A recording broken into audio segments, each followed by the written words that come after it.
Functionality meets nature. Weapons crafted from fish bones, clothing woven from cotton, and patterns of ocean waves and serpentine curves are prominent. For the village on Solari Isle, we aimed to recreate Southeast Asia's floating markets, while the sea creatures were made to reflect the vibrant colors of the Vonatus Sea. How do you give a 16-year-old girl a sense of strength in her splash art? That question stumped me for a long time. Then I realized Clea's power comes from her great serpent ancestry, not from external forces or weapons. So it should be reflected on her body. I settled on metal accents on her arms and water patterns to highlight her hand-to-hand combat style and water abilities. Her main scream pose also conveys her strength and readiness to fight. She may only be 159 centimeters tall, but she holds power far beyond her stature. Kalea excels in close combat and can heal just by attacking, but this mechanic proved challenging to implement. Her kit had to be designed to flow seamlessly. Her passive works by creating and absorbing water zones to enhance her attacks with the power of the Great Serpent, allowing her to heal herself or ally with the lowest HP for self-sustain and team support. Clea is a straightforward girl, and that trait is evident in her fighting style. She uses her fists and tail head-on without tricks or deceit. Her animations and effects emphasize the power of the Great Serpent, such as her healing appearing as little serpents. Her first skill's Water Zone has elements of both rock and water, to highlight her bond with Badang and Kadita. Since Kalea's ultimate has her body slamming enemies like a high-flying wrestler, we explored various ways to make the move more impactful and dramatic.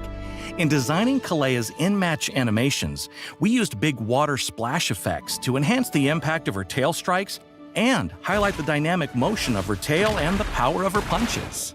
The scenery in her main interface background visualizes the iconic ocean waves, like giant ocean waves repeatedly crashing into the cliff, carving it over time, as another symbol of Kalea's strength. We wanted Kalea's healing and power to feel rooted in her island home and her mentors, Badang and Kadita. Though blessed with a lineage of the Great Serpent, Kalea is also a teenager trying to find herself. Her journey includes a rebellious phase, rejecting her human form, followed by a powerful awakening through self-acceptance. In her animated trailer, we highlight her journey of self-discovery with 3 key moments when she looks at her hands, from rejection to acceptance to fully embracing herself to unlock her true power. Throughout the trailer, we used many first-person shots to give players a better sense of immersion. The final scene with the sea monster has multiple layers of significance. Through Kalea's perspective, stylized visuals show that she's not just defeating the sea monster, but also overcoming her nightmare of never becoming the Great Serpent. For Kalea's theme song, it had to capture her personality. The music arrangement portrays her growth, starting with flowing melodies that depict her carefreeness in the Vonatus Sea. The orchestral section symbolizes her inner development and the harmony she achieves as she masters her power. And that is Kalea's unique charm. We hope to explore more fascinating cultures in MLBB's future hero designs. We hope you enjoy Kalea, the descendant of the Great Serpent, and use her power to protect your allies just as she does. After all, with the power to smash into enemy lines and peel attackers off your carry, what can't she do?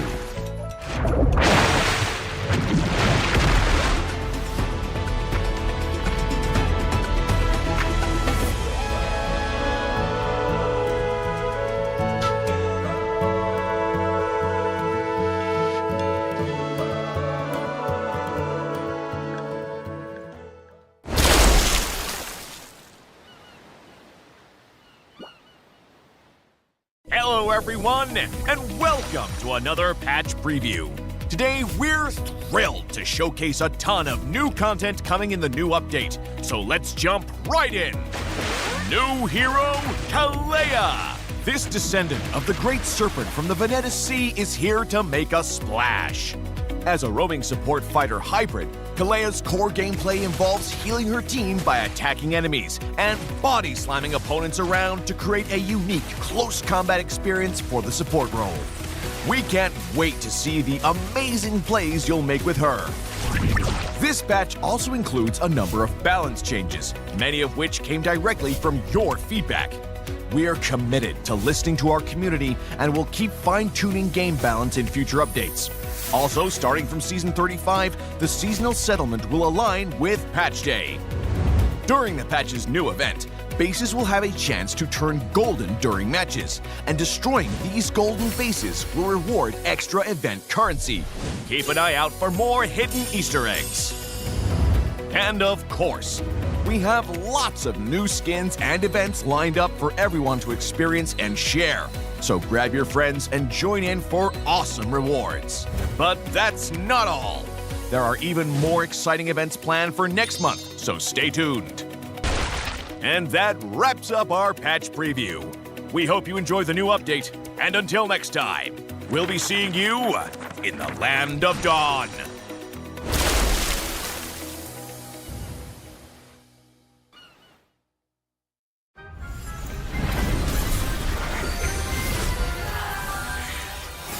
What shadows will I find lurking in your reflection?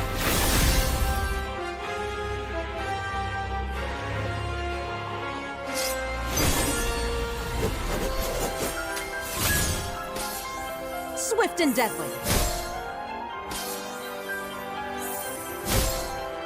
Mirror waltz. Your move. Pierce through.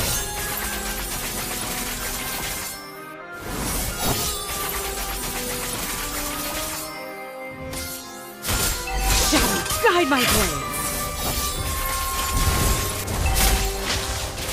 Sharp as the truth. Care to dance?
A giant tail above the waves.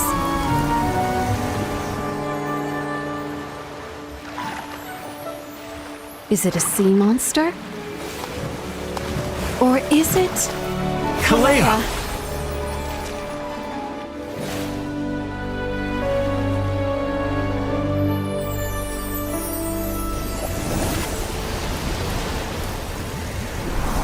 A clearing of downed trees.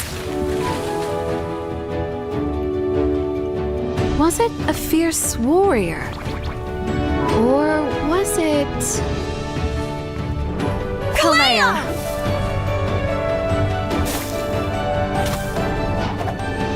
Yeah, definitely Kalea. If you encounter danger by the sea, just shout the Great Serpent's name.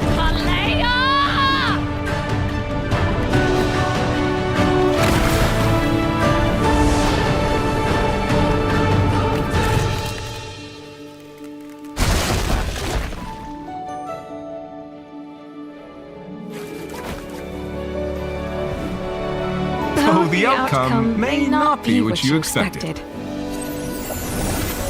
When an obstacle appears before you, it might not be an obstacle at all, But a springboard to send enemies flying.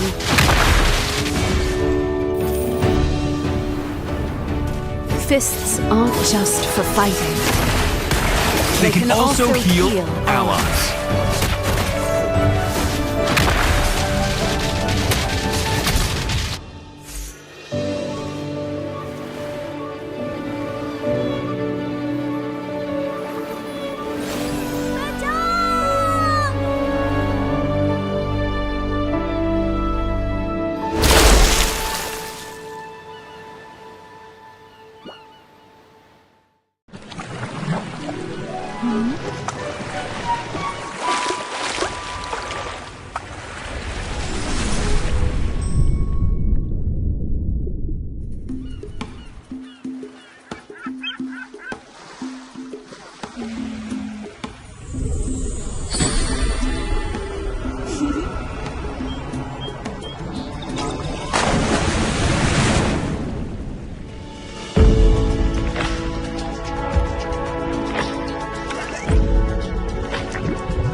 Do you like fairy tales? Who deserves to live happily ever after?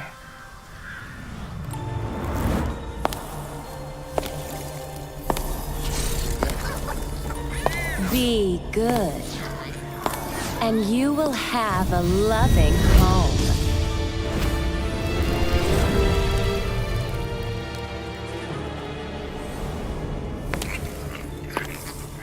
Be kind, and you will be shown kindness. Be gracious, and you will find true love.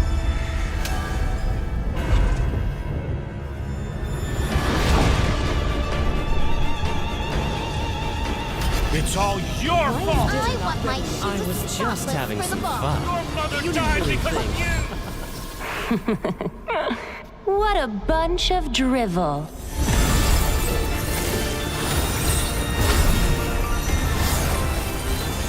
Break those chains! Embrace your rightful power!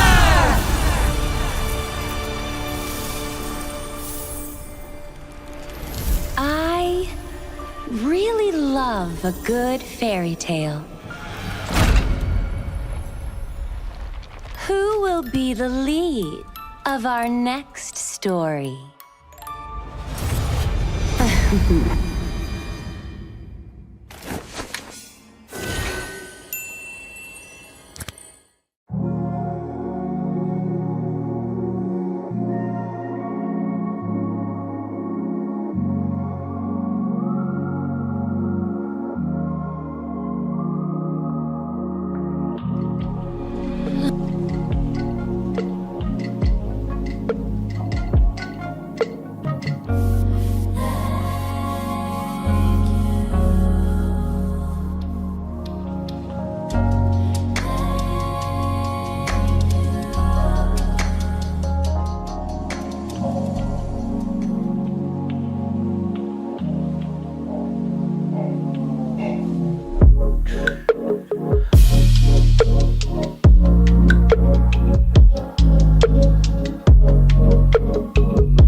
Hello everyone! Today we're introducing our newest hero, the descendant of the great serpent, Kalea, the Surging Wave.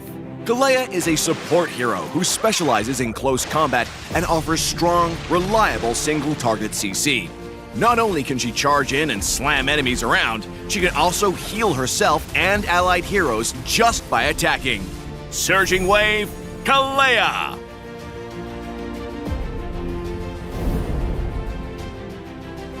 Passive, Surge of Life. After casting any skill, Kalea creates a water zone at her current position. If Kalea casts a skill within a water zone, she will absorb the water zone to enhance her next 3 basic attacks, with different effects such as healing herself and nearby allied heroes. First skill, Wave Breaker. Kalea slams her fist into the ground, dealing physical damage and slowing nearby enemies. Second skill, Tidal Strike, Rolling Wave. This skill has 2 parts. In the first part, Kalea dashes forward and grabs the first enemy hero she hits, going airborne and slamming them down for physical damage. If Kalea hits an obstacle or the edge of a water zone during the dash, the second part will trigger and Kalea will leap into the air. The skill can then be cast again to dive at the target location, dealing physical damage and knocking enemies airborne. Ultimate, Tsunami Slam. Kalea grabs an enemy hero with her tail and jumps into the air before slamming down in the chosen direction, dealing physical damage to the target and nearby enemies upon impact.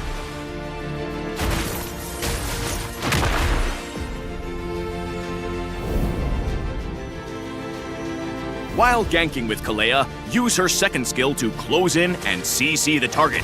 Then use her first skill to activate her enhanced basic attacks and unleash them on the target. In teamfights, Kalea should prioritize enemy mages or marksmen. Use her second skill to dash into an obstacle near the target to launch her into the air, then dive down to CC them. Follow up with her ultimate to slam them into your team, and use her first skill to trigger her passive before finishing them off with her enhanced basic attacks. Kalea excels at single target CC, making her a highly effective ganker when coordinating with teammates. However, Kalea's short attack range and lack of poke means she needs to end fights quickly, or she'll end up being kited by ranged enemies. At level 1, upgrade Kalea's first skill to help allies clear creeps and minion waves, but prioritize upgrading her second skill afterward to reduce its cooldown for more CC during teamfights so your teammates can focus on dealing damage. If a target is too far away, use Kalea's second skill to dash into an obstacle near the target to trigger the second part of the skill, then dive into the target to inflict damage and CC. Kalea's first skill can be used right after another skill, or her third enhanced basic attacks to trigger her passive and boost her sustain in combat. We recommend the tank emblem with Vitality, Pull Yourself Together, and Concussive Blast talents for Kalea. The tank emblem and Vitality increases HP, which also boosts Kalea's healing and first skill's damage. Pull Yourself Together reduces battle spell cooldown, and Concussive Blast helps Kalea's early game by increasing her damage output. As a roamer, we recommend this build for Kalea, focused on survivability and more self-healing. Thunderbelt and Oracle are Kalea's core equipment, providing hybrid defense, cooldown reduction, and boosting healing received, all of which fit well with Kalea's playstyle. Dominance Ice and Radiant Armor grant physical and magic defense while reducing the enemy's healing. Lastly, pick up Guardian Helmet to further enhance Kalea's sustained combat since her first skill and healing scale with max HP. We recommend the Flicker battle spell for Kalea to use with her second skill and ultimate to CC enemies by surprise.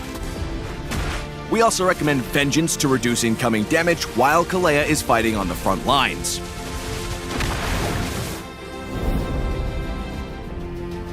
Kalea is good at dealing with heroes who lack mobility, like Layla and Chang'e.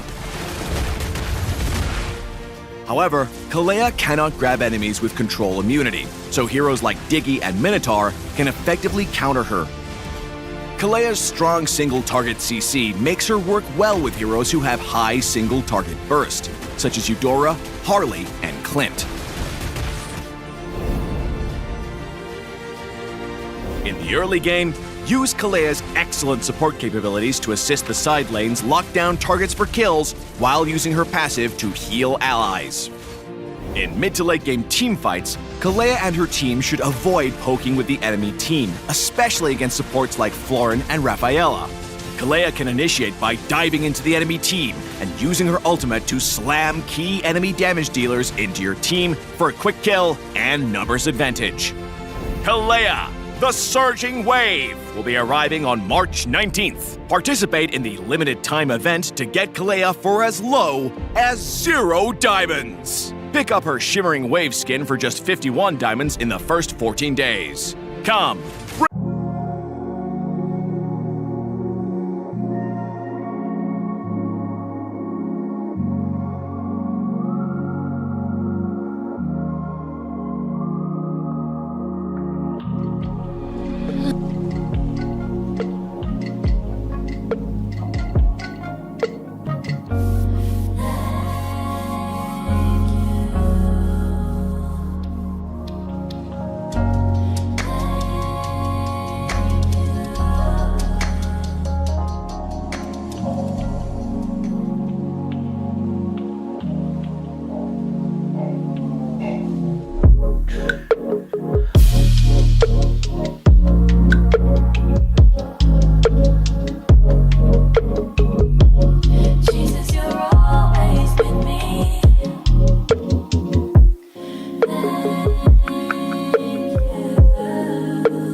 time.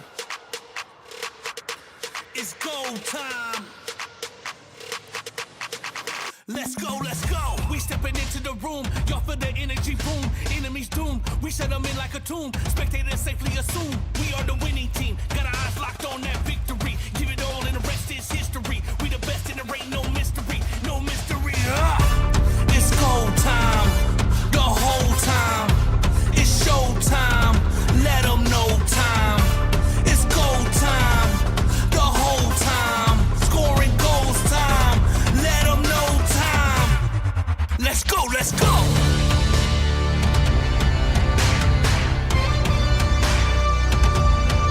Let's go, let's go. We are the champions. We are the champions.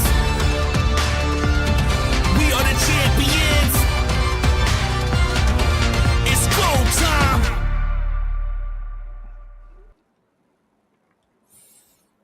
We are the champions, and it's definitely go time for now. And welcome everyone to MPL LATAM Season 3. We're still with me, Faye, and also Kronos on duty for today in week 3, day number 2. Hey, well, it is week 3, day number 2, and guess what? We got only one match in store for us. It is that best of 5 that we want to take a look at, and it's going to be absolutely interesting. It's going to be exciting. But you know what? The show cannot go on without having a big shout out, of course, to our sponsors. You want to get straight to it because we got something for you about the first one, which is, of course, ladies and gentlemen, Bonoxis.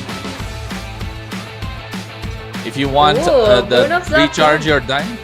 Yeah, if you want to recharge your diamonds with 5% discount, head over to bonoxis.com and use the code BNXMPL3. The purchase is fast, secure, and super easy. And also, the code is only available for a limited time. So thousands of players already trust Bonoxis, so don't miss out.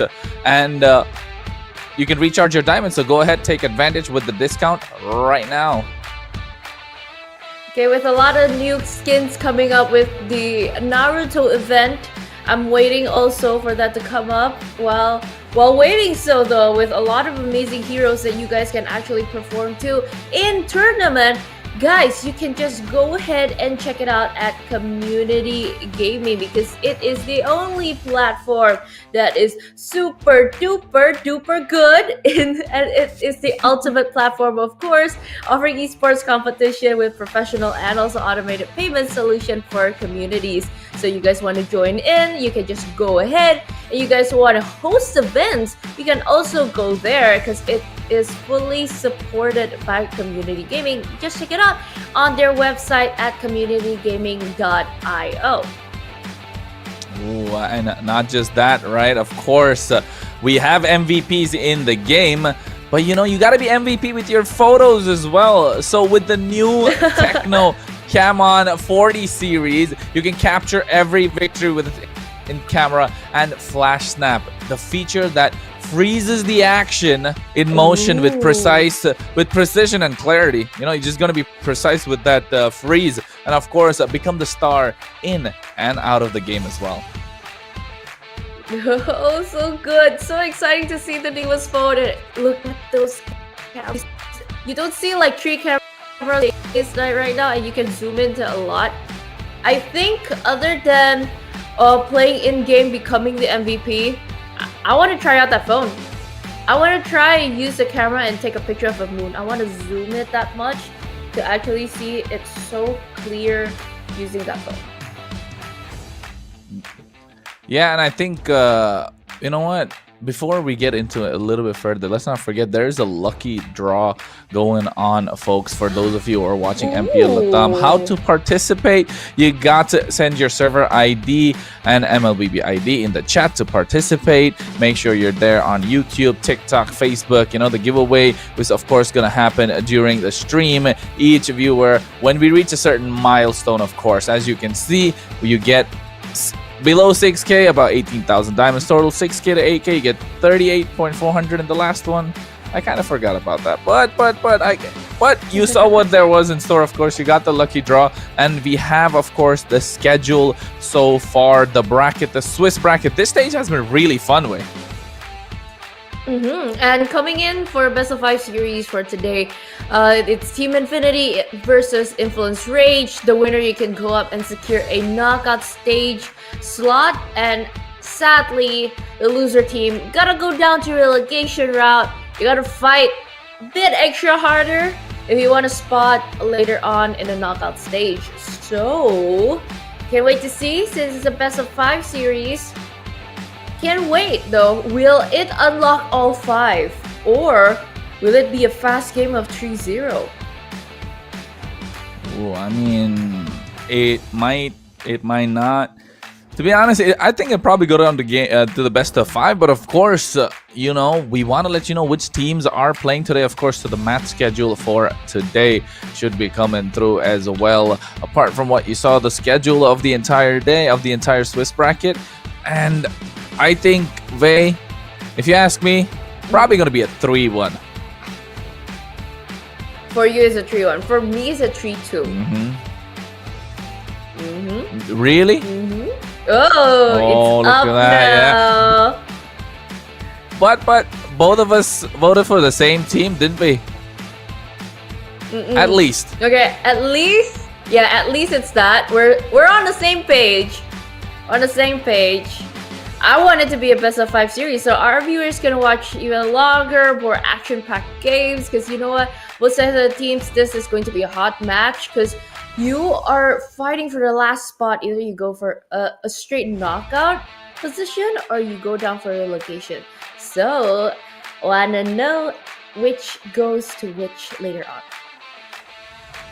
It is It is exciting, of course, if you're one of the teams that are already through to the next stages of the tournament. But if you are still in the relegation zone, you must be, looking to prep and try and make sure that you get bang on with the next games, because you do not want to be out of the competition. But if you are any one of the teams, of course, Influence, Rage, or Infinity, and if you're one of those fans, you want to make sure that you are all in today. It's a best of 5. You want to get that quick sweep. You want to make sure you get that quick 3-0, because you want to rest up. You don't want to reveal all your strategies, because that's one of the things about this Swiss bracket, right? The further you're going in, the more strategies you're revealing, and the more games you play, the more the teams can analyze you and assess you and see how they can beat you, in fact. So I think that's gonna be a tough thing for both teams, try and hold their cards and not show them completely. But why Influence Rage, Vey? Why Influence Rage and not Infinity? Well, looking at the lineup though for now from Influence Rage, it is the same lineup. It's Chino, Jotun, Chan, Paquito, and also Fury. And they are standing strong here with the player stats, again, with the similar hero.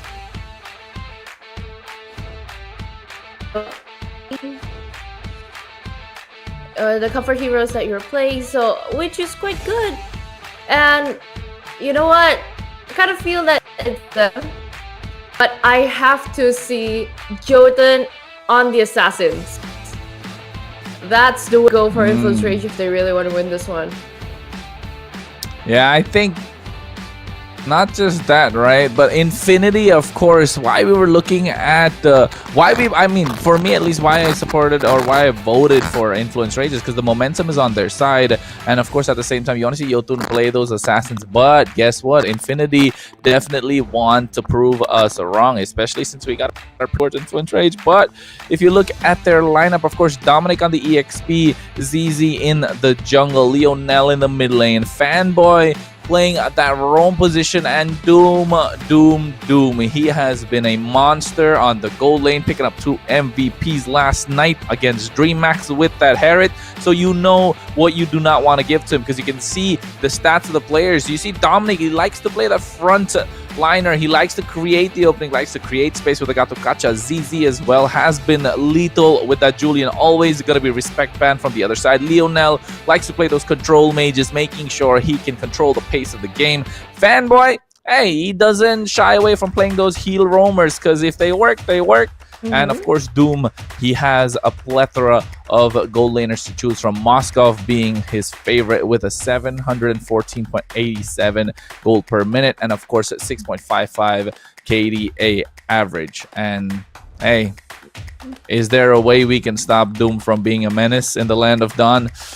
If anyone can do that, it's gotta be Infinity. I mean, it's gotta be Influence Rage. You gotta take away those comfort heroes that you've already seen before, those matchups you go up against Moskov, Relegation, or even Harith. But looking at the keys to victory by Bonox here for Influence Rage, bring flexibility at the start of the draft between the EXP and also the Robo. Probably a little bit of a swerve game. So let's see, we're going to be going on a guessing game or mind games on which of these heroes can actually be put in which role. And keep selecting aggressive mids for the early game.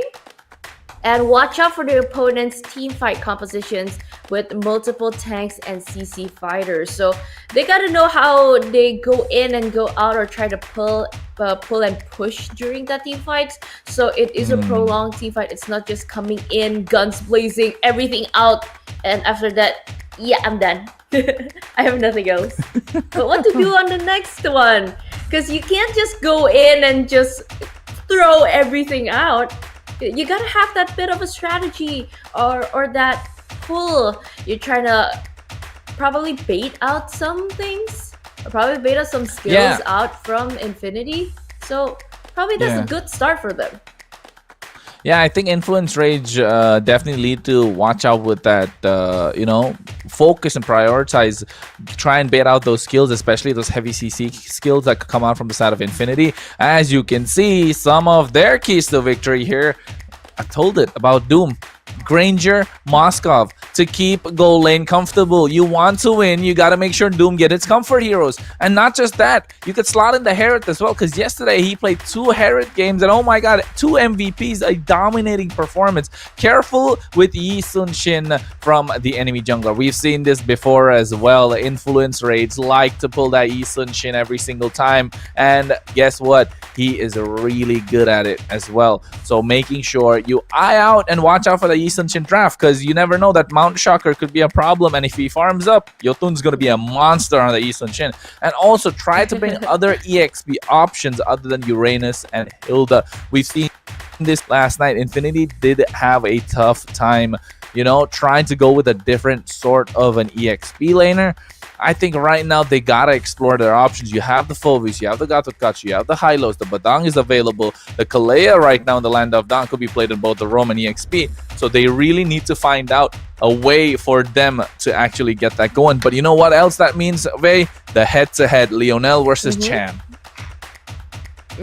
Talking about the main pillars of the team, as you've talked before, and day number 1 from this week, you gotta go strong with the mid laners. You gotta know when to rotate, when to support coming in, because if I'm not mistaken, it's Philip Influence Rage's coach. You prefer Chan getting like good heroes from his side, plus with the rising of like Farsha, or even utilizing the Vexano well, it should come in handy during these team fights. But on the other hand, let's not forget also Lionel. He is a beast, and some of the heroes that is well played also during from week 1 and up until yesterday. And I would really like to see those monster mages coming up again from both sides of these strong mid laners for today. And we were talking about the whole composition thing. For me, I think strategy-wise, even though they are going into the best of 5 series, and you don't want to reveal too much before relegation or prepping into knockout stages, I think they will stick to what they've done best, because they kind of made it work though. Like a few things that we've talked about, like the gold laner, you gotta let them shine. Comfort heroes like the Moskov, Harith, or the Granger, if it's not banned out though. And like you focus on your mages, both are strong, both can compete. Let's just not get outpoked in the early. And the last one, when the jungler can shine, they need to shine. Comfort heroes, again, still prioritized for both sides of the team. I love it if they bring up the assassin, but if they try on the alpha, for me it's kind of not in the winning solution yet. Because even though it's a best of 5 series, you can't really just throw away one game.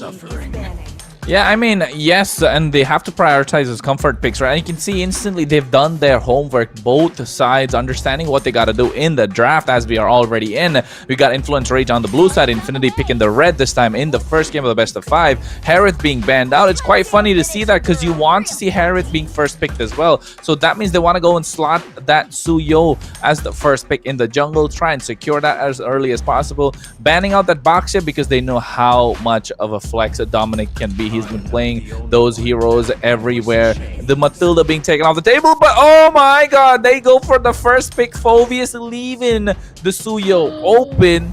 Louis banned out on the other side. Granger, Kalea, so no Kalea being prioritized whatsoever because already banned out. The Phoveus, I think it's been a long time since we've seen the Phoveus, haven't we?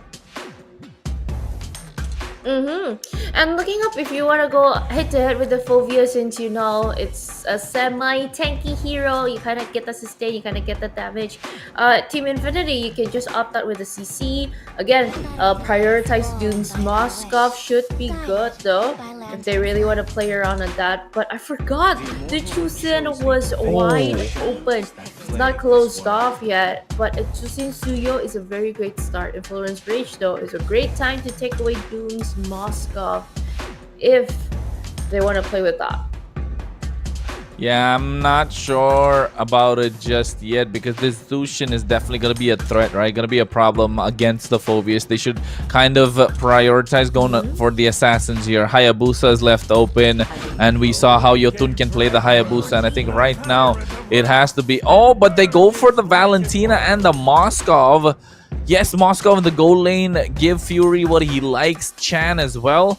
So I think they're not really afraid of the Zushin just for now, which could actually be a problem because you've given two of the most meta heroes on the side of Infinity in game number 1. That's kind of hard to deal with though, especially the deny of the Moskov taken away from Blue. But there's some options though still open. But for me, I think you can pick up a tanky boy here from the side of Team Infinity. There's no rush in getting a marksman right now since you can kind of build up on that strategy. A Hylos that I got with Gotcha should be nice. And it's just locked in just like that. Next on the banning phase though, it's more on the assassin. Since Influence Rage, they haven't locked that in yet. And the fact the Alpha.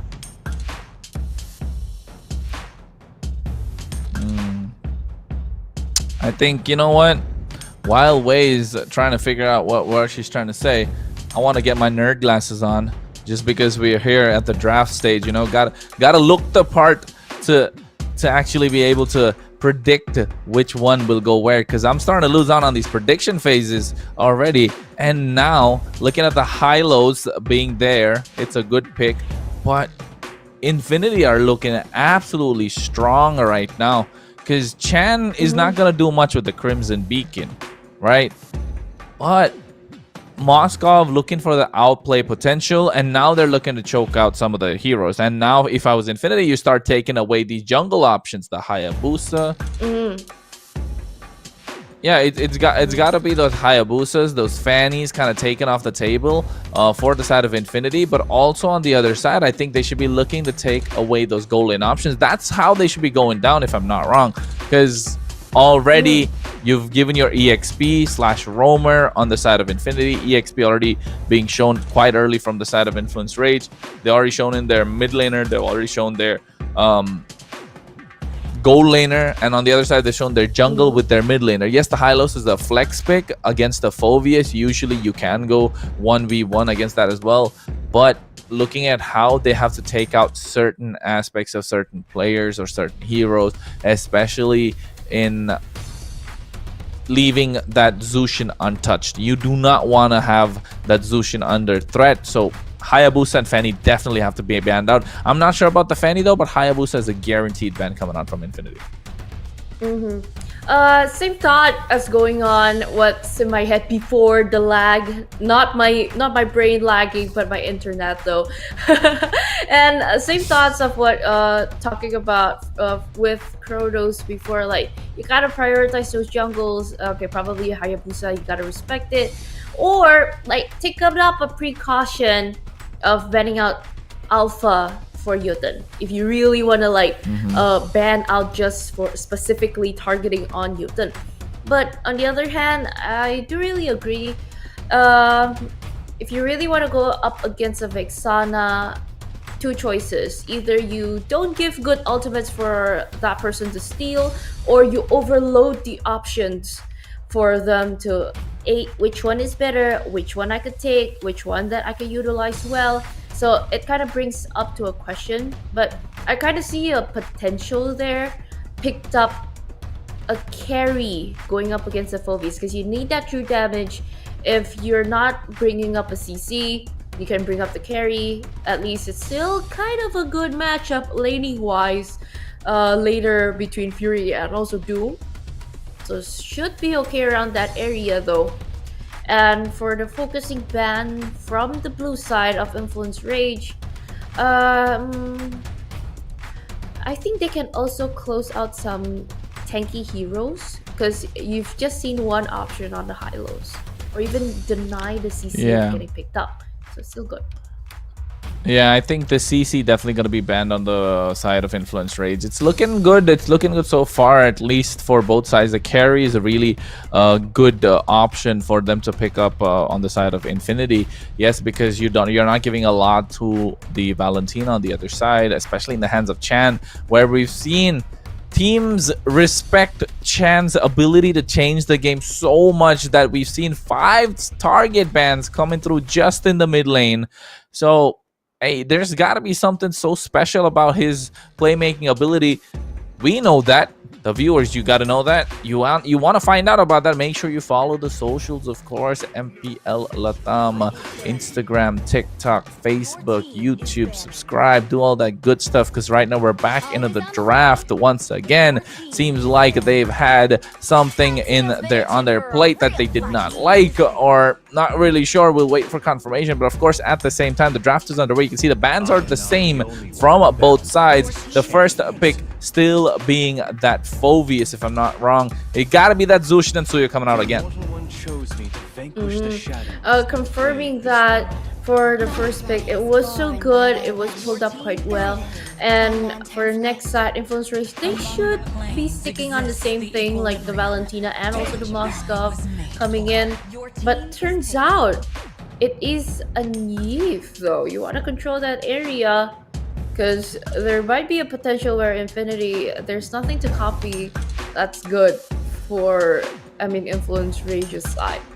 And Infinity, last one. Ooh. Would they change it up?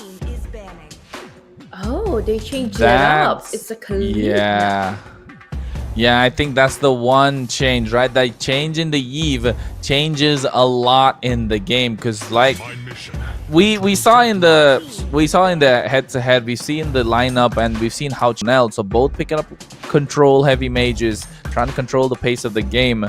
And also this Khalid right now, a flex pick, but usually slot in the roam position, could be putting a lot of pressure in the early game. Banning out the high-lows, banning out the glue on the other side, and the Gato Gacha as well. So high-lows, Gato Gacha taken off the table completely. The glue has been taken out. I'm assuming it's got to be that CC that comes out right now because you do not want to be tied down by the curtain call. And also, now the carry completely off the table. I don't think carry is that much of a great option anymore, but I think Irithel, right? Irithel should be better, yes, I do agree. Or if you want to opt out with range, a Bruno is still available. You can bring that up. Yeah, Bruno does well with Lucian. But turns out it's a Uranus getting closed off. Okay, still on week 3, so we still have a global verbal ban on Sylvana and also the chip. So you can't use that. No options for that. Next one pick though from the side of Team Infinity. What should what be can it be? good? Yeah, I think right now they slot in their they gotta slot in one of their EXPs, right? But not many EXP options left on the table. Badang still left open. So I wouldn't be surprised if they went for the Badang and the EXP, especially against the Phobius. The Hilda is still good. Oh, why? We're seeing a Fredrin? Wait a This minute. is unique though. Something this is unique right. because like the last time the Fredrin popped up, it's because there's an Alice, which I get. On the EXP, it is still strong, but a Phoveus Fredrin matchup though, it's kind of hard to wrap around in my head. But right now, you know what? Influence Rage, pick up a good jungler for Yuten, get the Hayabusa, which is good. Last one, you need a chunky boy here, and since everybody's closed off, would it be a possible Hilda or an Esmeralda? Hilda in the roam is terrible. Hilda in the roam is terrible over here, especially against the Sushin, right? So they need someone who's a little more faster. Maybe a Cho. A Cho would actually be really good here coming from Influence Rage because you have the mobility to keep up the speed of the Khalid, and not just that, you can reach into the back line. So a Cho really would do wonders. It does well against the Hayabusa also. I mean, it does well with the Hayabusa also and with the Moscow, so you definitely have the pick-off option as well. But seems like I have an what? idea. It's a crazy What's the idea. idea? What's the idea? Since it's around 3 a.m. here, it means creative time. What about a Johnson? Nah. What's Johnson gonna do against a Sushin? A bit far-fetched though. I'm trying to find. You can go aggressive on that. How though? You're going against Zushin. You're not going to be able to clear the wave. You're not going to be able to do anything until you hit level 4. And by then, the advantage is gone away. And then you're going to be crashing into a Fredrin who's just going to like taunt you the whole time, show you his 6-pack abs and stuff. I'm not really sure how that's going to work. So, there's a slang in Indo. So, a 6-pack is like a 6-pack bread, so it's 6 loaves.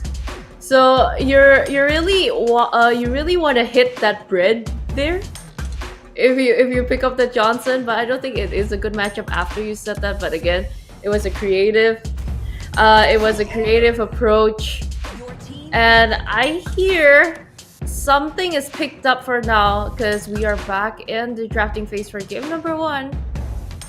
And who is that picked up though? It's a Tigreal.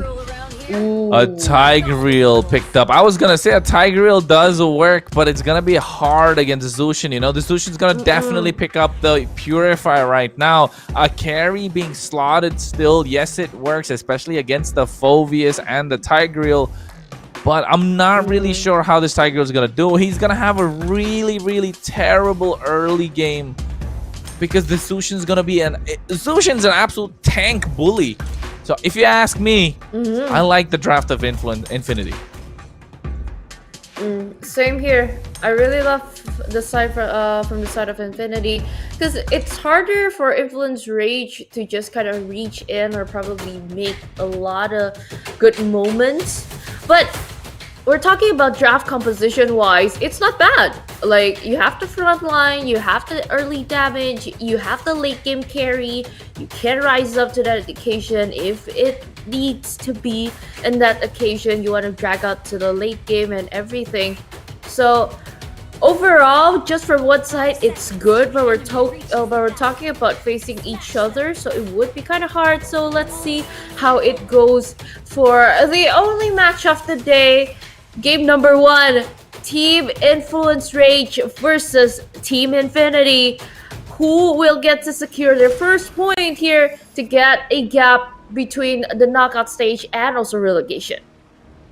Yeah, because you want to be in that you do not want to be in the relegation phase. You want to be in that knockout stage. And you can see what I meant by Lionel gonna be an absolute bully in the mid lane. Fanboy as well, moving fast, rotation wise. The Khalid is gonna be at least, you know, the difference is between a sports car and a regular car. That's what this race is going to be in terms of rotation. But if Paquito is able to position himself really well before these neutral objective takes, before a gank, there is definitely going to be a much better time for Influence Rage. But so far for Team Infinity, they're just rotating out wise quite well on top. Like Fury and Doom, it's probably gonna go stagnant. You just want to freeze the lane. You want to see the advantage. On the other hand, you see that Team Infinity, they're protecting most of the resources well. Both sides of the jungle try to steal each other's. Ogi shadow kill comes out. Yotun. He got that's the power of the faster rotation once again, and you can see with the jungle clear, Yotun missed out on his lizard, so ZZ has not. So that means ZZ's definitely going to be ahead, and right now Fanboy's position so aggressive, and Lionel trying to bully out Chino to make sure Dominic has a better time at the EXP lane. Because you really gotta help out that Fredrin. I mean, he's just a tanky boy, damage-wise. It wouldn't help very much unless it's a big moment using the Appraiser's Wrath later on. But since most of our friends from Influence Rage, you've seen Chan and Paquito, they're not in level 4 yet, so Infinity, it's a very, very clean turtle for them, and even a high invade potential coming in right now. That's kind of brutal. Yeah, a lot of invades coming through, especially if you're a Hayabusa, right? Against a Fredrin, a Suyo with a Zushin, and a Khalid. Ooh, you're definitely going to be expecting a lot of invasion coming into your jungle, but not so much as expected, but because we don't even see a first blood just yet. Fanboy has hit that level 4 power spike, of course, and the turtle's already been taken by Infinity, so they are striving to get ahead, already 500-ish gold ahead. About less than 3 minutes into the game. Yotun looking for that pick-off angle, but Lionel has been playing these brushes really well. And it kind of reminds me on how Team Infinity is just so patient in day number 1 this week. Like they even trying to drag it to like around the 6th or even the 7th minute mark for the first blood. But right now, a bit of an action on top. Ooh, yeah, it was absolutely instant as well. It was instant. The Purify was done. He used the Sever. Oh, but here it is. The Quad Shadow. He goes on towards Lionel. Baits out the Crimson Beacon. He could go in at any single point. SOD connecting as well. Doom is making his rotation. So that is really well played. I'm not sure if Yotun really wanted to commit the Ogi Shadow kill, but definitely baited out that Crimson Beacon quite early from Lionel.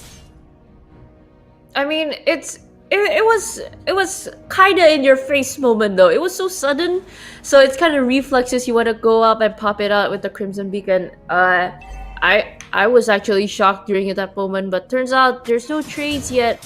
It was just a skirmish for them, even though it kind of looks like a happy birthday moment. But turns out a little bit more fight coming in from Influence Rage since they've hit that fourth level. They can juke it out later in that turtle camp. By Bonox is up right now.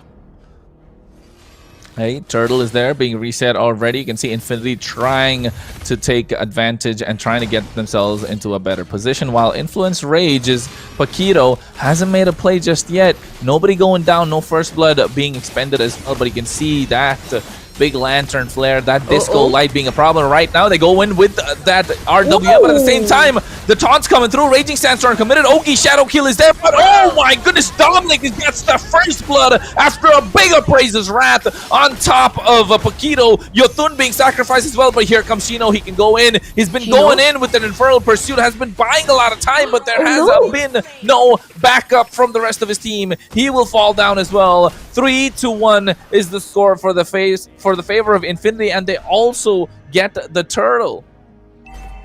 Ooh, that is hard to see in the early game. You really don't want to lose out from other than just objective, but 3 people down from the side of Influence Rage, and even with that good flicker, Appraiser's Wrath was just on point. I really thought Paquito will open the implosion first, but turns out he couldn't find a good opening where he can just entry in and come in. But turns out the more moment-seeking person here Paquito! is just... He went in for the implosion as well with the Sacred Hammer, and right now RWM has dropped down. He got a really good one, but there's no follow-up coming through just yet. Doom is inside the RWM. He tries to get out of there, but at the same time, Chino extending the fight and Dominic being a problem onto where Chan drops the Appraiser's Wrath, but guess what? Enough time is bought. Chino is the first one to fall down. already 2 times sacrificed, and this is why they went for the Fredrin. He wants to make sure Chan does not have a good time after dropping down that RWM. And you know what? Looking at how it went down, it was a very good implosion from Paquito, but sadly the follow-up though from Influence Rage, they weren't there. They weren't close enough. It's more to that. And since you were already in the front, you're already committed to full CC, you're already tanking a lot of damage, and Infinity, they can just come in and just swoop in and deal a lot of damage from before. Even Influence Rage had been late, but still okay. Even right now, Dominic and Paquito going head to head so far. Yeah, I think at the moment you can see Chino already going in. Oh, Paquito trying to go for the flicker play as well, but get what? Nothing happens. They still get the turtle in their hands. Doom is the first one to fall down. Really well played. Chino picking it up for himself. And right now, Infinity, it could have gone a little worse for them, but also at the same time could have gotten better as well. But you can see the taunt from Dominic on towards Yotun, making sure he gets the knock-up on towards him as well. And he wants to go with the Raging Sandstorm, but he goes back and he gets the kill. Chan helping him out, secure that kill as well. So Dominic and Fanboy not enough to take down Yotun and Chan. In the nick of time, it was just the right timing for Yotun. Since you still have that quad shadow up, you can just teleport in. And sadly, that Appraiser's Wrath didn't really hit him or even deal a lot of damage yet. So it is still a good, it's a good objective take for Influence Ray. So at least, Yotun didn't even get that kill. Turns out, it was an assist. It was just good at racking up gold. And for the side of Team Infinity, I gotta be honest, coming in to the mid and late game, marching into that time, Dominic gotta be careful. Sure, you can front like crazy. Sure, you can sustain a lot of damage just as if you're playing a tank. But you gotta be careful. You can't be taken out as always. Ooh, he could actually get the kill, but he does. But oh my goodness, Yotun had to use the Retribution as well. Doom has been the one to take him down. It is so close for comfort. I think at the moment, Fury just going ham with that Moscow on towards the turrets, doing really well, and that's what you want to do as a Moscow. And guess what? SOD to get out of harm's way as well. Really well played from Fury. Fastest way to teleport other than the Loi is SOD hitting anybody around the map. And you know what? Influence Rage, Infinity, they hug the shrubs quite well, but since Paquito is on that pixel shrub, should be a greater thing to catch on, but goes for the implosion. RWM dropped down as well. He gets taken out. I think Dominic, this is the 3rd time he's fallen with a mistake, a blunder coming through, but also right now Paquito understands that he doesn't mind making a one-man implosion play, which you usually see Tiger Heroes being reluctant to do, but now they're getting the Lord started with the numbers advantage. Fanboy trying to position himself as well. Lionel is there, but he goes with the quad shadow, understanding Lionel is low as well. Crimson Beacon comes out to make sure he survives, and they tank away all the damage coming through from the Ogi shadow kill. Take away the mid lane tier 1 turret. The Lord still not reset. Guess gonna be reset right now. And pulling in that Lord dance, so it's not a full commitment takeover by both sides of these teams. But since Influence Rage, they feel like they baited out a lot of things, which is good. They zoned out a lot of problems here, so they are fighting for another one. Oh, implosion with the flicker as well. Catching 2. RWM is dropped. Fanboy has to use the Raging Sandstorm to get away. Chino going in with the Infernal Pursuit. Dominic dropping down at that big Appraiser's Wrath, and they get the kill. Chan picks it up.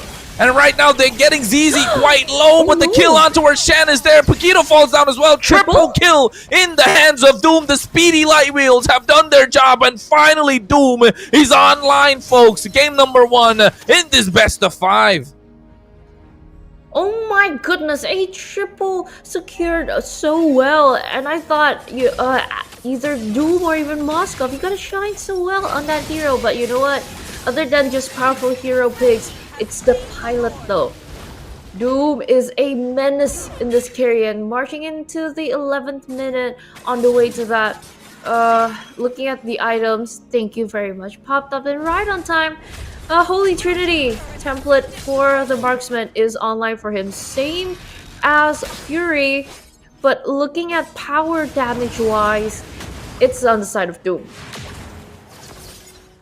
Yeah, definitely he has more damage. Like, so you have that true damage, that will be a problem. Although you can see Fury trying to build towards the Wind of Nature, and I'm assuming Doom is doing the same because they need a way to survive. And Yotun, yes, he has been playing good with his Hayabusa, but the impact has just not been there. Lionel has not been taken down a single time. 0-0-7 so far. Definitely a threat on the other side. And right now you can see Quicksand Guard going through. Doom right now with the Speedy Light Wheels as well. That was too close for comfort. And from Team Infinity, they just tried pressuring in quite well, because since the mid lane turret first tier wasn't down yet, but since it's the first lord, even with this March update, barging in advantage, they are still able to take care of that. Because you know what's more important? You gotta create space in that middle lane. So far at Team Infinity, they haven't cracked that code yet. You need more area, you need that more vision, but turns out it's just coming in. Yeah, I think right now, but you can see Paquito went in for the flicker as well, but the Crimson Beacon coming down. Oh my goodness, really well played from the side of Infinity. They knew, they were expecting it. Doom popped the Purify as soon as he flickered, making sure he could survive, and then he got taken down. That is a really well played. Infinity now expecting it, which is even more of a problem for side of Influence Rage, as Fanboy just being in their face the entire time, poking them down. But here he goes for the Quad Shadow. Yotun trying to get the kill on towards ZZ. Ogi Shadow kill expended, but did not connect the Quad Shadow, so he's still able to survive. Okay, from even though without the first tier turret here in the middle one, they still go in. You have the Khalid to just front like crazy, to just open your vision, and just find out you have Dominic coming in. And for me, what's more amazing, it's just before popping up the Purify from Lionel or even from Doom during that team fight. What was amazing is that you canceled out that implosion just right before it was committed, and because of that, you don't have that moment maker for Influence Rage.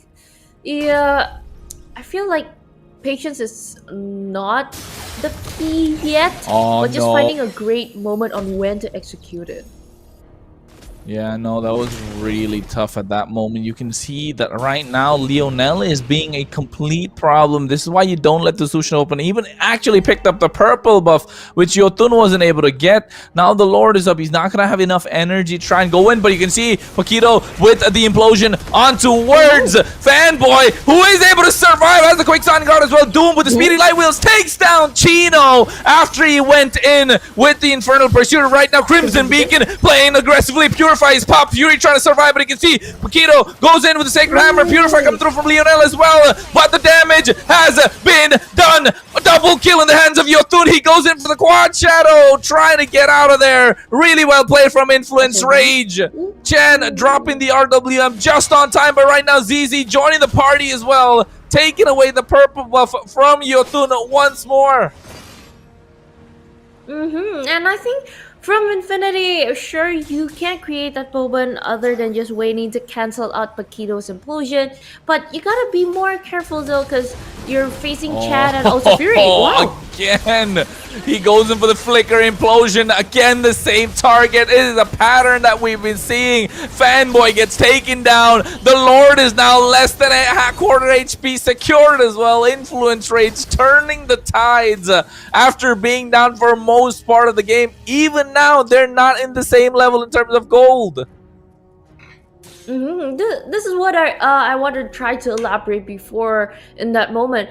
You can't go ahead like hit strong coming in as if like you're playing in the early game, because you know what, it's the late game now.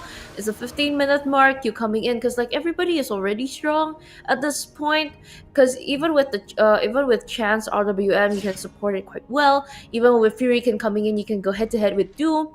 Because, like, you gotta play it more safe though. Even though you want to go aggressive, you kind of have to find those little moments you can probably try to accumulate or try to enter in, or even make a moment just like right now. Yeah, they're trying to make a moment. Yotun trying to go with the quad shadow as well. Has to get out because the poke is coming in too much. They're quite tanky. And if you ask me, Fury needs that Malefic gun right now. He definitely needs that extended bit of range. I wish I could take a look at the atomization because Fury and Doom both need that Malefic gun. Fury especially because you do not want to be facing Fanboy, ZZ, and Dominic head on while Lionel is just going to be in the back line trying to control the game with that Lantern Flare. So far, Chan has done an absolutely impeccable job still trying to control the game, and now Lionel picked up the Bloodwing, so extra bit of sustain coming through. Yotun has to be absolutely clinical in picking up Lionel. And since you know what, they can go actively as a unit now for Influence Rage. Jotun is just going to be a little bit of bait, but coming in. Wind of Nature, implosion is there at the edge of the RWM, but oh my goodness, the 3-man knockup coming through as well. He goes for the Infernal Pursuit, but the damage is already done. No Ogi Shadow Kill present. Yotun finally gets the kill on towards Fanboy, but Paquito and Chino falling down. SOD did connect, but Fury does not want to engage further. Only 3 left standing for Influence Rage. No frontliners present, but Yotun with his positioning, he sees an opportunity, but they spot him out. And that is really well played coming from Infinity. It was quite shocking to see. Like, probably usually what we see is like you try to anticipate probably from the rumor or probably from the EXP to try to initiate on the team fight, but turns out Jotun just see like there is Doom in front of me. I kind of want that kill. Probably like I can pop in that Ogi Shadow kill and connect, but you know what, turns out Doom had a solution. It's not just a WON, it's an immortality brought up. And coming into the 17th minute mark, that Lord is just looking tasty and up for grabs for both sides of the team. Yeah, I think Fury just not picked up the Rose Gold Meteor as well, so a lot more sustain coming through. And I took a look at the items earlier. Doom actually has himself an Athena shield as well. Now he's going to be tanking up all those shots coming in from Chan, so Chan's not going to be able to soften him up for Fury or Yotun to deal the finishing blow. And right now, Lord already been taken down, half HP. Paquito coming through the backline. Implosion completely misses thanks to the Purify, and you can see right now they have no way of engaging, no way to commit. SOD did connect as well. Infinity doing an absolute brilliant job moving away from the engage of Paquito. The Lord has evolved, and now Infinity will look to strike. Striking back is the way to go, because you know what, you baited out a lot of heavy and good utilities that Influence Rage can actually pop up, even though they are still in that area, and even though there's Jotun with the quad shadow, you can just commit in with the retribution. Though it's still kind of risky, but this is in a bigger favor for Team Infinity coming in. Yeah, they used the RWM Raging Sandstorm as well to make sure nobody could come through. And of course, as you're playing the Suyo, you definitely have priority. You definitely have an advantage while taking away these neutral objectives. That Sever with the Retribution combo does quite a lot of damage.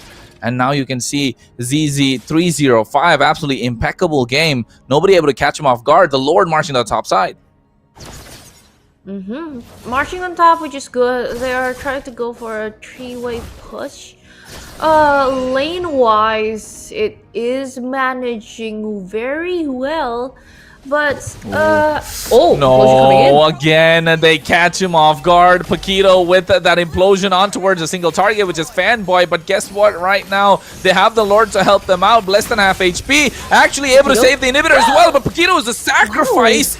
And now Yotun trying to flank from the side. RWM comes out. Wind of Nature is popped as well. SOD misses. Chino going through with the Infernal Pursuit. Crimson Beacon from Lionel to make sure he gets out of harm's way. But Chino is wanting more monster kill in the hands of a Doom. Waiting for more Lionel with the Lantern Flare. Chan trying to slow them down. He wants the kill, but understanding he cannot chase. Yotun comes through. He wants to go for the quad shadow, but the rest of Infinity just run away. Influence Rage with an absolutely good defense. Goodness though. Okay, if Infinity gets to win this game, for me, MVP it's Lionel though. You gotta give it to him. Even though, sure, Fanboy opens up the map, Dominic can just full-blown commit and be the frontliner of the team. so Doom can later on shine. But to me, Lionel, he's an MVP though for now, because like looking at a lot of moments, a lot of space was actually created by him, from the zonings, from the visions. It was just brought up on him. He is very active though in this first game. That kind of brings in a lot of benefits for Team Infinity if they keep this going. What you can't really keep going though is those cheeky plays of a fanboy trying to probably bait out that implosion first so everybody can come in easily. But baiting an implosion with trading a life, I don't think that it's really worth it because you're one of the frontliners there. Yeah, it's true. But at the same time, I did see Doom sacrificing the immortality for the Wind of Nature. And right now, you can see Jotun getting poked out as well. Chino is there. Lionel making the space for Doom and ZZ to hit away on towards the Lord. Chino trying to go in. Oh my god, he's taking out so low. Doom's damage is absolutely insane. And right now, you can see Paquito understands there is no way they can contest. He has to make the flicker play. There is no concealed presence as well. They could try and go in. Dominic coming out as well. Wow. You can see SOD did miss out. Paquito wants to go in, but Lionel doing an absolutely fantastic job at trying to zone them out. And the damage from Doom was so fast and so furious. There's no way Influence Rage were trying to contest. Yeah, there's no way for them to drift around this area though, but turns out that Lord is just marching in the middle lane, waiting to just barge and everything. But thank goodness, Yun down at the bottom lane. You still can clear out a bit of the minion waves, but again, Infinity, all eyes on mid. Yeah, and you can see the Lord crashing on the mid lane. Inhibitor already being taken down. Quad Shadow going in. Oki Shadow kill. Trust try to clear the wave. But right now, RWM not present just yet. He drops it down, and you can see it go in. And the Abrader's Wrath fails because he gets him down. Really well played from Paquito once again. He did not use the implosion, but the Sacred Hammer was enough. Dominic mispositioned himself. Not having a good game with the Fredrin so far. SOD connecting on towards ZZ. He's the only one left on the bot side. And now, Rage on the hunt. But realizing that Infinity go back into their comfort zone of their own jungle, this has been back and forth way. Something quite unique though for this game, like both of the junglers, if it's brought up to the late game, you gotta go and try to hunt and try to split push and everything, but like both of them are just so aware of like, hey, I think this guy is playing the far lane, I think this guy is trying to push in here and there, so it's just well guarded so much. And since you know what, it's the late game, you gotta funnel in that gold all to Fury, you gotta funnel all that to Doom. It's just waiting for a moment who gets to take who out first. And for me, the greatest target right now isn't those squishy heroes, it's actually the frontliners. It's either you're going to aim at Chino or you're going to aim at Fanboy. You gotta be careful at this time. The frontliners definitely the ones right now who are looking to get melted down. Doom, I'm not sure if that's the position you want to see. Fanboy actually taken down right now. Oki Shadow will coming through. Nice Wind of Nature coming through from Doom as well. And you can see right now, Fanboy is the sacrifice. RWM is through, but at the same time, Doom has the immortality. He swaps the item instantly. And you can see he's shut down by Chino with the Infernal Pursuit. Rage finally found their target. Fanboy and Doom down. And now the Lord is up as well. This is the ultimate opportunity for them to take it down. Will they be able to take it, and will Infinity let them do so? Even though 2 is down, Infinity is still eyeing on that because you know what, you still have Susuyo, you still have Lionel in, but no implosion, fully committed. Fury hurts a lot. Ooh, yeah, Dominic can't really just go ahead melted and instantly. Dominic melted instantly as well. Fury has a new record in MPL LATAM. 50 kills on the board. Oh my goodness, he has been an absolute monster. Of course. And right now, Influenced Rage definitely need him to pick up a few more before they could take the base crystal. And Fury right now is just like poking a lot, just helping out on the damage. We haven't seen him like go monster killing machine crazy yet on this Moscow, and with just one kill, you can add up to that 50 kill target though for now. So far, I think that is the most kills per player. But coming in, I think he can top that more off just in this game, because they are approaching this quite slowly. But I'm sure it is fully committed, surely, because Doom, you don't have that immortality anymore. You gotta be more careful. And Fanboy, you can't be picked off too early, because Paquito is just eyeing on a moment where you can just commit in that implosion though. True, no flicker just yet. 10 more seconds for him to do so. You can see the Lord looking healthy. Gonna be crashing down the mid side. And right now they want to make that play. The conceal already being expended. RWM not yet dropped. You can see Raging Sandstorm is there, but at the same time they get the kill on towards Doom as well as Lionel. The 2 damage dealers needed, but Fury free hitting at the base crystal. Influence Rage take game number 1 in this best of 5. Wow, it was a solid lineup, but turns out it kind of broke our expectations on how they tried to play it out. Sure, in the early game, it wasn't the best execution-wise, but you know what? Turns out you just gotta wait for Fury, you gotta wait for that power spike, you gotta wait on the turning tides on where you find any, or actually any moment at all. And for me, this time, other than Fanboy tries to front a lot, at first probably it sounded like providing vision for Team Infinity, but from mid to late, it's just starting to show how Paquito on the Tigreal can and have that game sense. You kind of sense that I think somebody's here, I think Fanboy's here, I think I can just full commit. It's not about just providing vision, it's just like that sure thing coming in. Hey, there's someone here, let's full commit. So I know what Chrono said before, some Tigreal players, they are kind of hesitant if you're just going into just one person implosion play. But turns out, you know what? This was the best scenario for him to execute that one person implosion, because aiming at just that one person, it just made such a great impact, because Team Infinity, they don't have another frontliner if Fanboy was taken down. And at the end, Jotun was just full-blown item. And you know what? Chino, grats to him, because he aimed that dude no matter what. Even with the Purify, even with the WON, there's no way to sustain on that Phoveus chasing to you till the ends of the earth. And so far, Influence Rage, it was a great game for them, and even holding up until the 26th minute mark. Almost 27 though. It was just so well executed in the first game. Very well executed. Influence Rage actually did not have advantage for most of the game. The only key factor they needed was to make sure their goal lane was comfortable, which is of course one of the keys to victory. You got to give them the Granger, or guess what the other one was? What was that big slash after the Granger? Moskov, and that's what they got. And you could see Fury was being an absolute problem in the late game.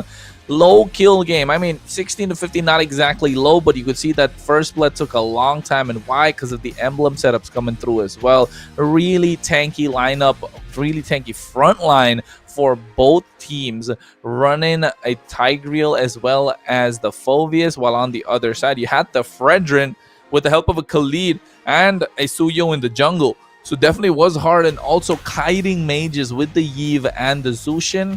So it was difficult for both teams to try and pick up first blood quite early on, and you could see that they were neck to neck throughout the entire game.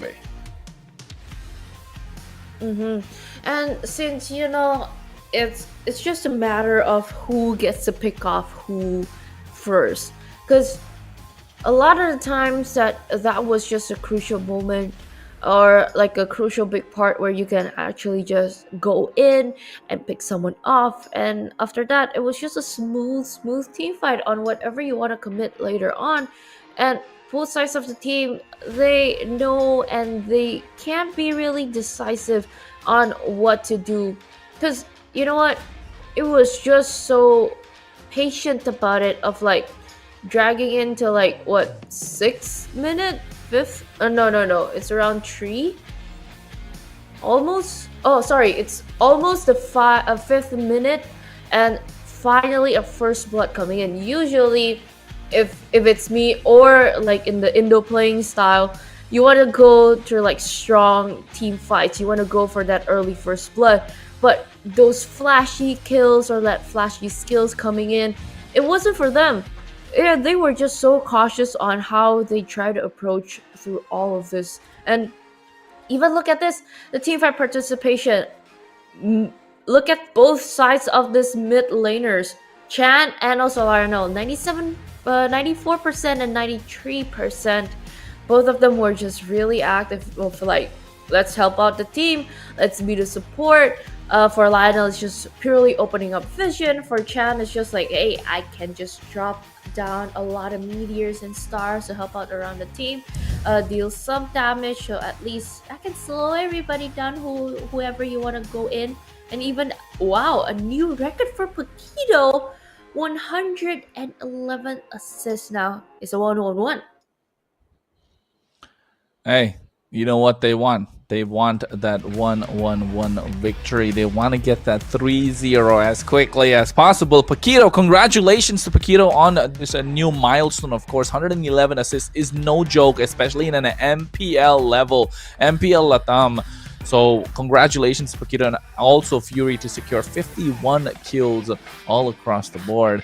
It's not something you get to see quite often. That goes to show how much of an impact that they have in the game, right? Because usually we highlight Yotun with the assassins. He's able to go in and out, bob and weave, dish out the damage, try and reach the back line. But guess what? Who's creating the space for him? Paquito. Who's the one who's dishing the damage in the late game? Fury. And why? Paquito did not have a great draft on his side. His Tigreal was definitely going to be bullied by the Zushin, right? Because you know Zushin's an absolute tank bully. But it didn't really feel like he was having a tough game. My heart was beating really fast every time I see the Tigreal trying to go in frontline for the rest of the team, because the Zushin is an absolute problem. I play Rome myself. Zushin is absolute monster. It's just irritating to play against that hero, right? But for Paquito to remain calm, understand the opportunity, understand who is the target, able to shot call and take down Fanboy, who's playing a Khalid in the Rome position, using the implosion for one person with the flicker, and having the confidence to do so after he basically ulted a Natalia and everyone purified. Oh my goodness. Paquito absolutely well played on the Tigreal. And turns out one of the pillars here, our MVP of the game by Bonox on our first game today. It's Chan on the Yi for the 718 KDA. Again, kill participation around that team fight. He was just a menace. It's a 94% coming in, and you've seen that the Yi slowly deals a lot of damage. It's just always there, present, supporting in. And we don't see that a lot it's not the typical flashy type of mate that you can come and commit just for yourself. But you know what? He really relies on the Tigreal, you really rely on the Phobias. So it was just so much space created that even Fanboy and also Dominic, you can't really enter in after, well, everybody already knows what they're doing. And since that space is just created very well and everybody was just fronting for him, he can just really open that real world manipulation and just drop a lot of bombs. Yeah, and I think speaking of the bombs, right, the side of Infinity dropped to us and dropped upon us that Fredrin bomb on the EXP. I'm not really sure if that's what Dominic was intending to go with, because we've seen Dominic play better than that, right? Although with the limited time we've had him here on MPL LATAM Season 3, we know him from his past, of course, playing at Blacklist and also being SEA Games gold medalist as well. So he's definitely someone that knows how to play these kind of heroes. But at the moment, Fredrin's not the greatest pick, I would say. there are definitely better options. The Badang was present, but I think they just wanted someone who could be an absolute menace, a big frontliner, try and taunt and extend these team fights further and further. So, and rather also taunt them and keep them in the grasp of course, the carry. And you can see a new record once again this season. 26 minutes and 41-second game this was, and it's only game number 1. So momentum was absolutely crucial. They needed that victory, either team, but Influence Rate just coming out on top just by a sliver. Just by a little bit, but you know what? That little bit made a very great impact in the first game. And this is another bomb dropped. Like, a lot of things happened in first game. You know what? 26 minutes. It didn't felt like it because it was just like, what's gonna happen next? What are we anticipating for both sides of these teams? Who will initiate first? What type of game? What type of like flashy gameplays that they're going to commit in? But you know what? Again, with the good heroes that you've seen in the first game, we're jumping in to the second game drafting phase right now. Same as ever. Respect those heroes are coming in. Take out the Loi, take out the Granger, take out the Harith, and take out the Baxia. I think since the Baxia was just removed, the second idea popping up is the Fredrin. But I feel that you need someone to commit more or like deal more damage in the early game, or at least somewhat sustaining too, so the Fredrin can actually work quite well. Because like if you're just letting him front, that's just not enough. So that type of full commitment needs to happen if they want to use their Fredrin again. But I think for now, it's also good to just shift into like heroes that for EXP lanes they can actually initiate. I know there are a lot of heroes were banned out in the second banning phase before, but I really hope to see that most of them are quite open for now. And Moscow, respect. Let's just turn it off, even though Infinity is on the first pick. Yeah, I think they don't want to have that outplay potential being given to the side of Influence Rage, right? Because Moscow's genuinely not a first pick material. You want to give it on the second side. Oh, they leave Kalea open! They leave Kalea open. Are we going to see the first game of Kalea MPL LATAM? Yes, we are. Kalea, the first pick, instantly locked. And now we will get to see what this hero can do in the Land of Dawn. Okay, I'm quite excited to see. As our friends who are watching in the stream, of course, finally it's open, and it's open in day number 2. It's not in first day, because you know what? Experiments are quite open for right now. And just as what I've said before, find other EXP heroes that can also initiate on the team fights and also like deal damage if you want to go head to head, because like Mobius is still open though if they really want to lock it down. But so far it's just occurring on the first Kulia, and also Badang and a Suyo turns out. Again, still flat. It's going to be a lot of flashy gameplays coming in, and I want to see those tsunami slams. Slamming who though? Let's see. I mean, not just the tsunami slam, right? The tidal wave, the heal that comes out, a double knockup, a single target chain CC that's available. And speaking of chain, they give ZZ his Julian. I am not sure what Influence Rage have been thinking. They did the same thing in game number 1. They gave away so many power picks on the other side, still came out on top.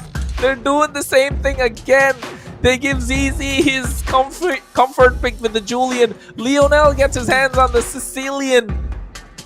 Kalea is going to be either Roam or EXP, or not sure just yet, but right now flexed over the EXP side. Coach Blackjacks is cooking something. I'm not sure what he's cooking though. At least it's something though, at least it's something. So let's see if it's going to be a good soup or not. So for Influence Rage, get your marksman if you want right now.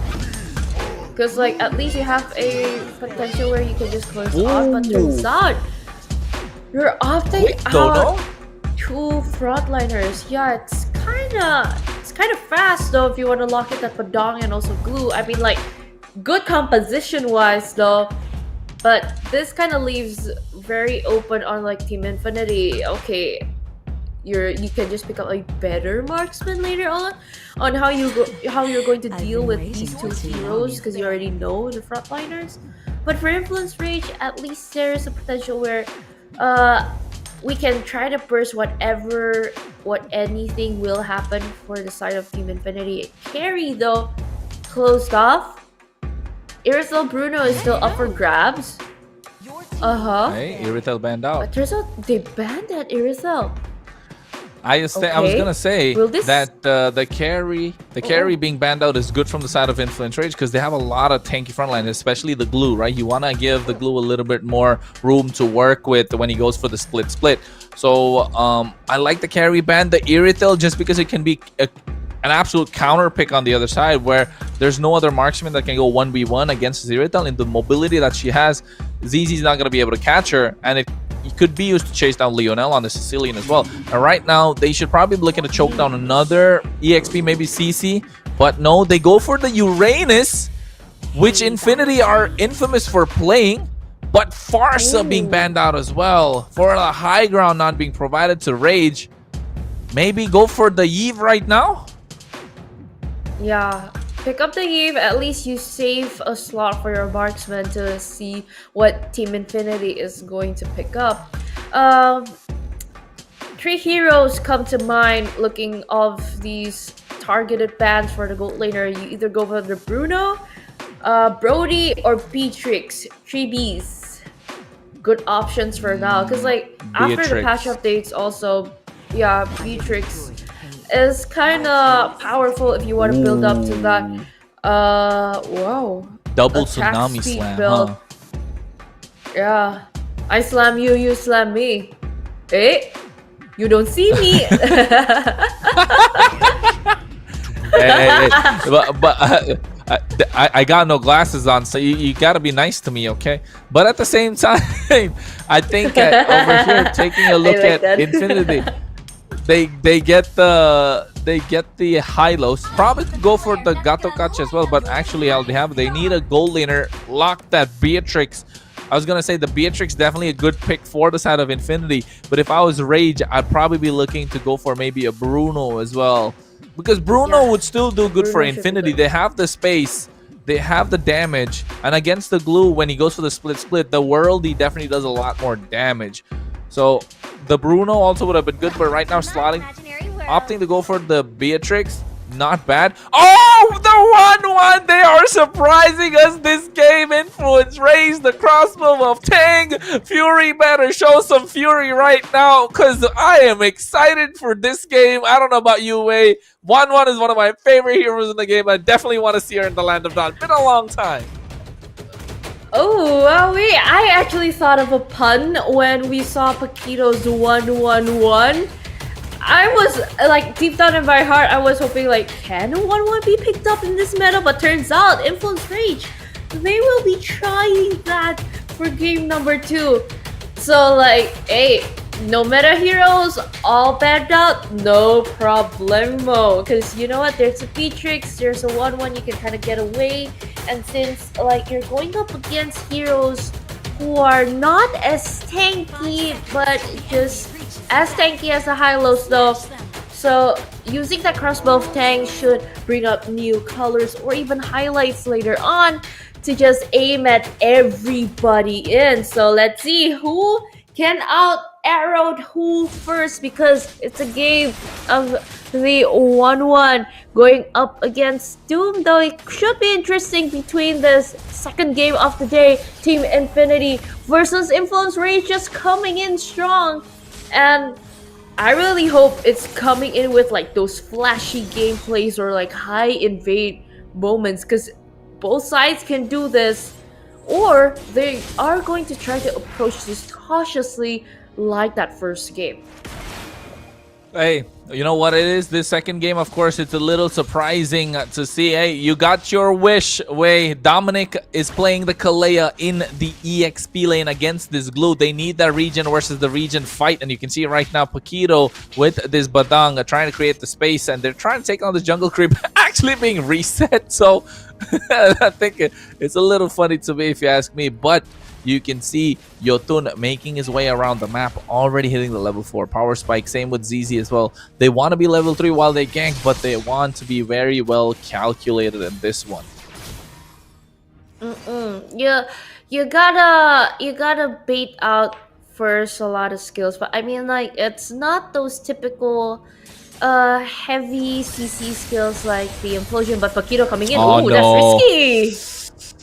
Yeah, it was very risky indeed. The chain caught him down, and instantly they get first blood in the hands of ZZ, while this Julian is definitely looking to snowball. And what I noticed with the emblem setup as well, ZZ has himself the Impure Rage, which usually is what you go when you're going for the attack speed build with that Rose Gold Meteor. But now, since his role has been changed, he's not going to be doing much. You can see the bat speeds coming out as well on from Lionel. Chino not level 4 yet, no splits but available. Paquito go for the flicker play, but the catch two off guard. They secure the turtle as well. Yotun picks it up, and now ZZ will have to run away, but the sword already being used means he will definitely get taken down. And now the invasion in the jungle, while Raid say let's not do it and back out. Really well played. First blood, the Infinity got it, but they pulled one back along with the turtle. At least you kind of can secure something good here. Fury should have an early advantage laning wise against the Beatrix, but in the late game I feel like the Beatrix would be a very hard thing to deal with the frontliners and also initiators like Dom on the Kalia, and you see Fanboy on the Hyla, so it should be better area wise if you just want to throw in a lot of the grenades later on. Like probably Bandit Ray should be good here. But if they get the chance and the moment, because Influence Rage, they are trying to rotate to the top, probably help out from the side of Fury first, but since it's just Dom there. See, so fast. I don't think that there is a major first item secured yet for now, but in the 3-minute mark, you see that grenade just getting tossed so quickly. That's the perk of the Beatrix right now. Yeah, I think I just saw Fury pick up the corrosion site. That's definitely going to be doing a little more damage than the 1-1 would. One of the core items to start dishing out the damage definitely has the Inspire to go with the Crossbow of Tang.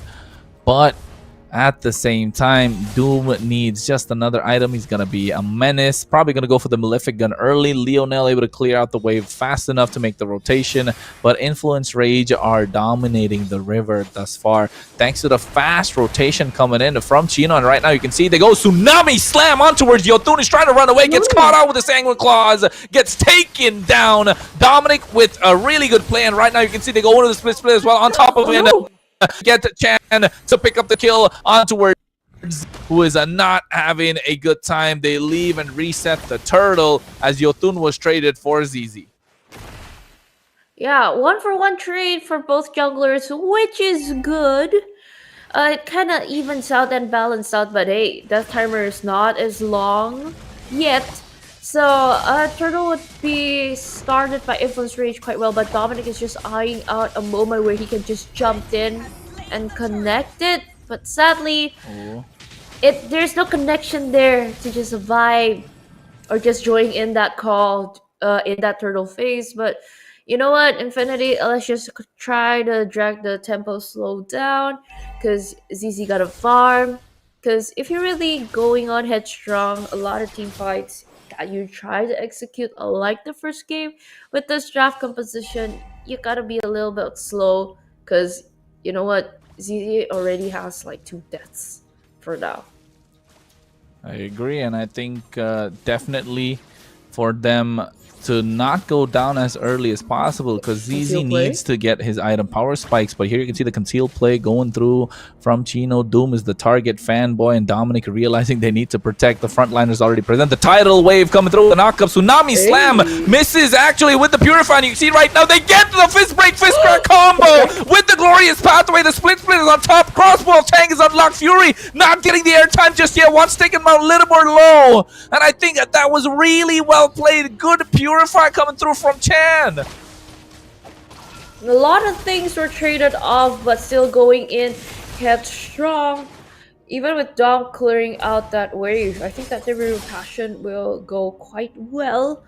So, not much to do. So I feel like just as like the first game, there will be a lot of skirmishes. There will be a lot of like flashy ultimates or probably skills popped up, but if there's no kills, there's no trade objectives for these both sides of the team. Ooh. So you can't keep on doing that or even dragging into the late game. Somebody is going to get that disadvantage though, so yeah, Doom gotta be careful with that. Doom didn't even get that cannon minion, so starving him out a little bit more. So Doom's definitely not going to hit his item power spike as soon as we'd like to see, at least as soon as Infinity would like to see. And Fury double laning as well, protected so well by Chan, Paquito, Yotun, as well as Chino. They are doing their absolute best to make sure Fury scales up, while ZZ is able to trade on the bot side. Okay, Influence Rage. So far, it's very good for them. Okay, conceal play coming in. Yeah, I think Paquito has been so good so far with these conceal plays. He has been catching them off guard. You can see Dominic just dropping out of the water puddle to make sure he can zone them out. That's an absolute threat, right? Just dropping that skill one down, making sure like, hey, I can tidal wave and tsunami slam you down whenever I'd like. Because right now they get the target on towards Chino, Dominic, ZZ, and Lionel. Tsunami slam, dropping him down. He wants to go for the knockup as well with the tidal wave, but the split is there. That's the third knockup coming through, and Chino still survives. And while we just glob of blob only to run away because all of the other splits are gone. No more gummies to tank all of that. Now I want candy. Hey, is the debut of Kalea in MPL LATAM Season 3 gonna be a loss? Because that's what I'm looking at right now. The way that Influence Rage have controlled this game, Infinity have not been able to utilize this Kalea to the max, slotting her in the EXP. Yes, you can. You're being a wall towards this glue, but you don't really have anyone to pick off at the moment because the Wanwan has an inbuilt Purify. Chan has picked up a Purify. Yotun basically has the Blade Surge to escape, which is also another immune skill, basically another Purify. So I'm not really sure who's going to be the target. That's really well drafted as you look deeper and deeper as you get deeper into the game. 9 minutes now. Conceal already popped. Lord should be up in 15 seconds. Influence Rage in the driver's seat way. So far, they are leading quite well. We're talking about pressure points. Wasn't really present though, but the split push potential from both sides of the jungles are still active. But hey, there's a bit of a moment there. They get the combo. Paquito was able to do that. You can see Fury was able to pick up the kill, not yet using the crossbow of Tang, but they get the tsunami slam on towards Yotun. Doom goes in, flickers in, but he doesn't have the damage to kill Yotun just yet.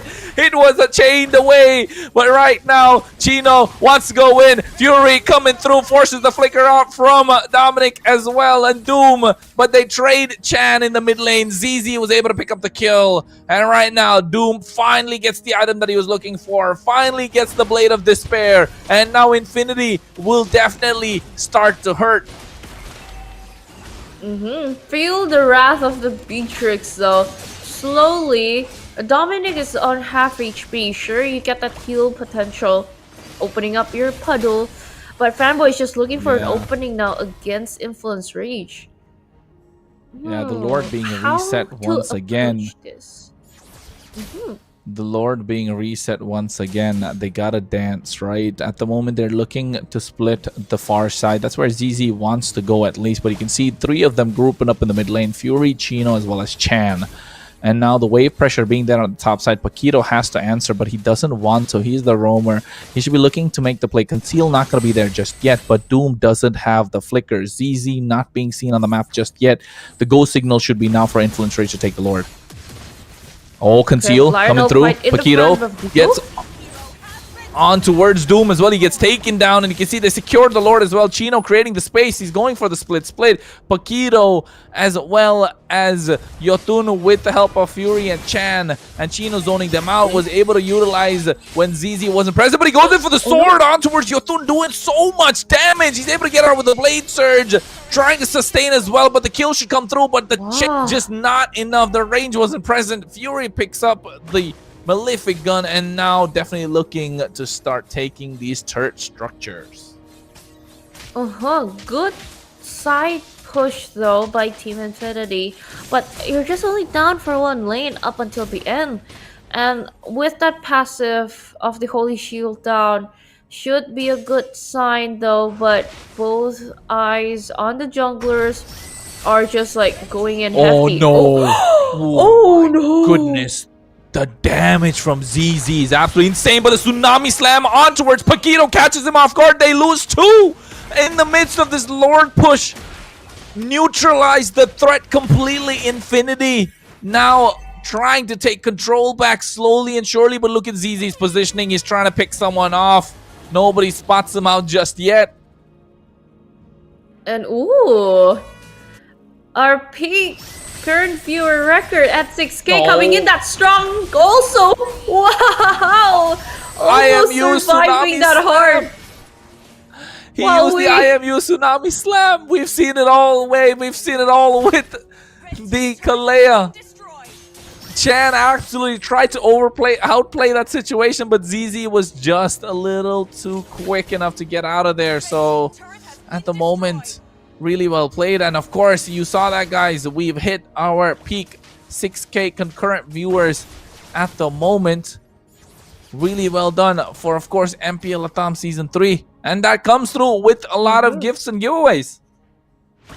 And that will be happening on the Brazilian official YouTube comment section though. So guys, whoever you're watching right now from the English desk, you are very welcome to join in and drop your IDs down first, probably get a chance for the lucky draw, and then come back to English to just hear out, because on the English stream, just the diamonds are just waiting for you guys. We have more unique codes for skins, of course, and while waiting on the game, you guys could also get and redeem while waiting for the code later on. It's not now, guys, because we're still in the game. We're gonna focus on this now, so you guys can see all of those action-packed things and not mid-redeeming.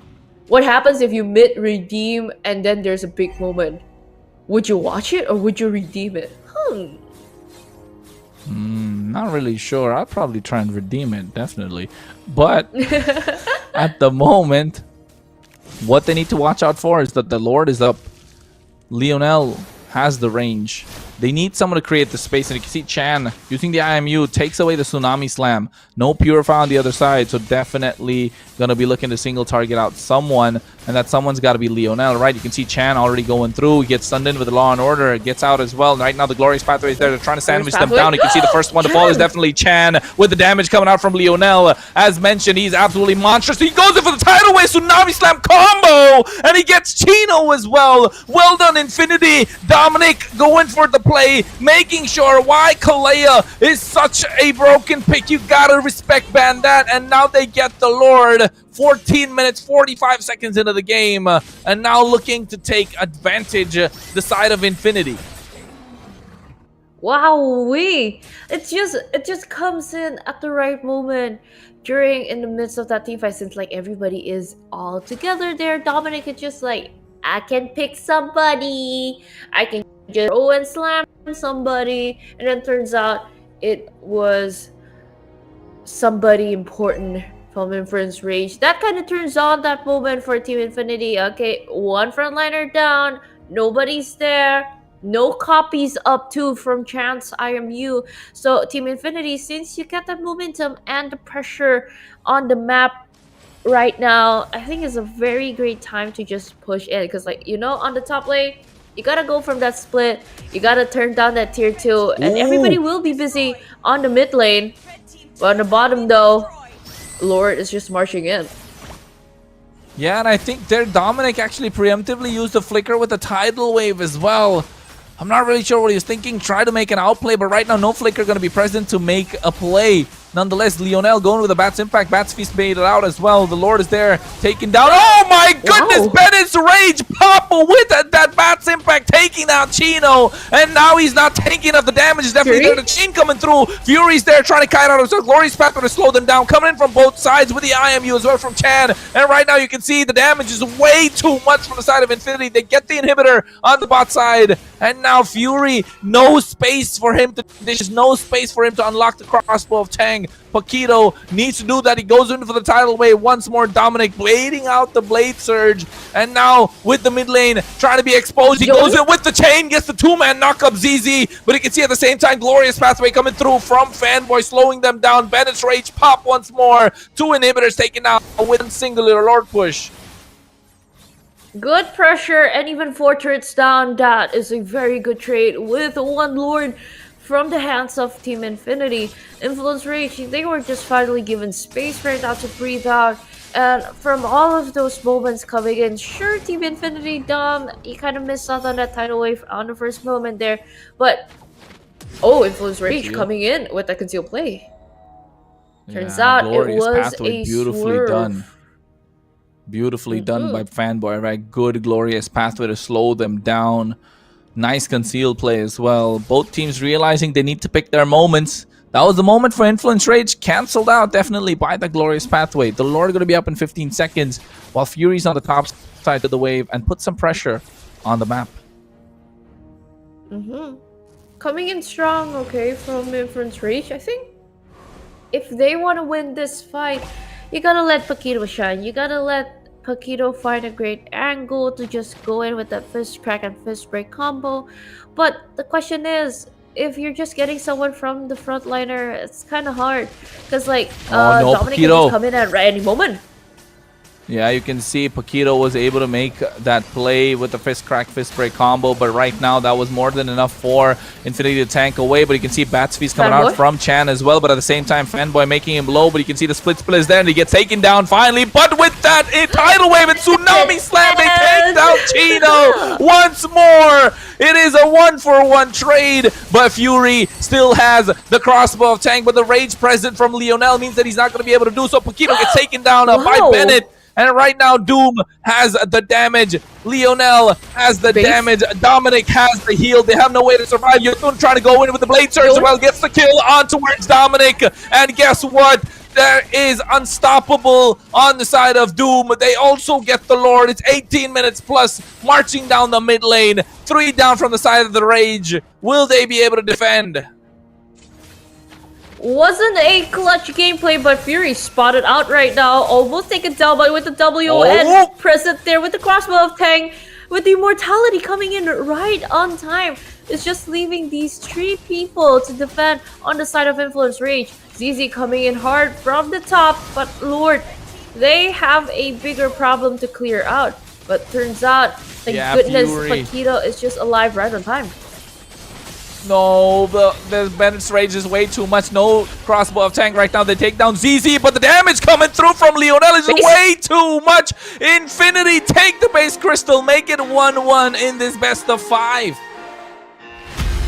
It turns out that 1-1 moment wasn't in the favor of 1-1 from Influence Reach, because Team Infinity, the way they tried to secure and also play it out, again, a powerful new hero, a new thing to explore, a new lineup to just readjust later on in the teamfight composition. They made it work, and with the Kalia on the EXP though, they are really experimenting. We've seen that flex. You can probably go to the XP, you can probably go to the rover, but turns out Dom getting that moment where you can just initiate quite a lot. And for me, the hidden man of the day is just ZZ. You don't see him much in the early, because you know what? Always split pushing. You're not always present there during all the team fights, but when the most crucial moment on Team Infinity needs him the most, he can just come in and just serves a lot of damage against Team Influence Rage. And you know what? At the end of the day, he can just clear out a lot of things, because like those combos on the Julian plus the comfort heroes that he's just already know that, okay, I can excel, I can do well in this Julian, let me play, let me shine. And Team Infinity was just so powerful in this draft in game number 2. Other than getting the Kalia, it's just a lot of the updated heroes too, plus the comfort heroes were just given out like that. It's not even respecting moment, because like there are other things to shift around. You have the Ranger, you have the Harith, you have the Moscow. Since everybody was just so focused on that, you forgot the Julian, you forgot the Chusim, you forgot the Kalia, and you know what? Those important moments, those important heroes, those are the deal breakers apparently for these games. Yeah, I think it definitely the not giving away the Kalea, the ZZ's comfort pick, you give away Leonel's comfort pick. I'm not really sure what Influence Rate are doing, right? They did that game number 1, they got away with it, not twice in a row, man. Because right now, if you take a look at the emblem setup, going for the tank emblem, Dominic was hella tanky on that Kalea. But at the same time, you could see ZZ opting in for a fast clear, going for the Impure Rage. Maybe could have actually gone for a lethal ignition to try and dish out extra bit of damage, but that Impure Rage helping him survive in the crucial times by using the enhanced sword. And also Leonel was an absolute monster with the Sicilian. And once Doom got his Blade of Despair, there was no turning back from his side. But if you look at Influence Rage's emblems, nothing new, nothing out of the ordinary at the moment. Of course, Suyo did go for the Thrill rather than the Swift to be a little faster in the jungle clear. Some would agree, some would disagree. I think that comes down to personal choice. Me personally, I definitely like to go for the Swift just because you can clear the jungle creeps a little faster in the early game and even in the late game. But at the moment, if you take a look at the itemization, nothing crazy coming out. Glue was tanky enough in the early game. I actually had to buy the Twilight armor as well to make sure he can tank the shots coming through from Leonel's Bat Impact. Chan went for a cooldown reduction build with a lot of anti-heal and burst damage with that Wishing Lantern.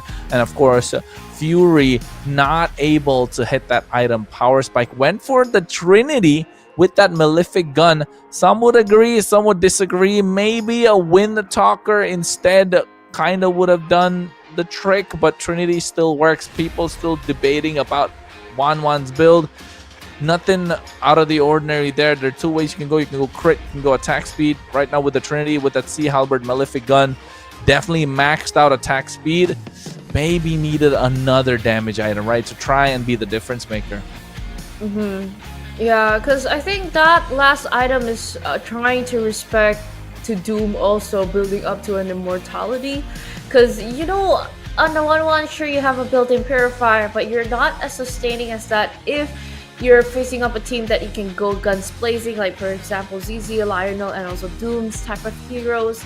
But for this point, I think it really works very well for Doom playing on that attack speed Beatrix. But for 1-1, I think can readjust to some of the crit and also the attack speed rather than just focusing solely on the attack speed. But overall, it was a satisfying game to see on how they tried to make an impact, on how they try to play it.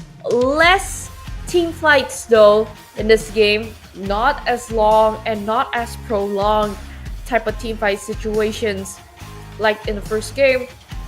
So looking even at the stats at the end, it wasn't as big as the number in the first game comparing to the first game. But we see new heroes, we see new colors being brought in game number 2, this would probably shift and let go of a prioritized ban hero later in game number 3. Yes, I think game number 3, Influence Rage, got to start respecting these power picks, right? You can't get away with it twice. A lot of pressure was put on game number 1, but guess what? Game number 2, MVP, brought to you by Bonoxis, is, of course, our Lionel on that Sicilian. 417 KDA, 41% damage, 79% kill participation. You can see that what he did was not only impactful in the mid game and the late game, but also the early game with this bad impact, bad feast combo, dishing out so much damage, cutting down the range of Fury as well in the late game, making sure this 1-1 is rendered useless. That has been the sole focal point for the side of Infinity by picking up the Sicilian. That is why I try not to pick the 1-1 against the Sicilian, because you want to go in and try and get the crossbow of Tang unlocked and then, you know, pew pew pew pew from the air. But just Sicilian being a menace, not being able to, maybe instead could have actually gone for the rose gold meteor as well to try and extend that bit of sustain in these team fights. Just didn't work out for the 1-1. I was so excited to see 1-1 once again back. Just did not expect it to go against a Sicilian, and kind of sad that the 1-1 lost out. But on the bright side, Kalea unbeaten, undefeated in MPL LATAM.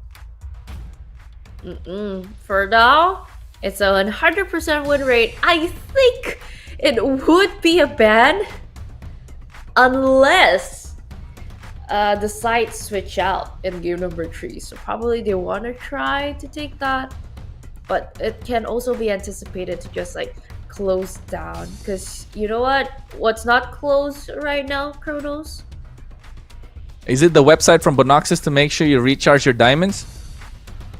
Yes, it is. It's open 24/7. Hell yeah, it's open 24/7 for you guys. Full service. Okay, recharge your diamonds with a 5% discount. Use your limited code right now, BNXMPL3 at Bonox.com, because that is the only way and only place to top up, the top place for Latin American regions.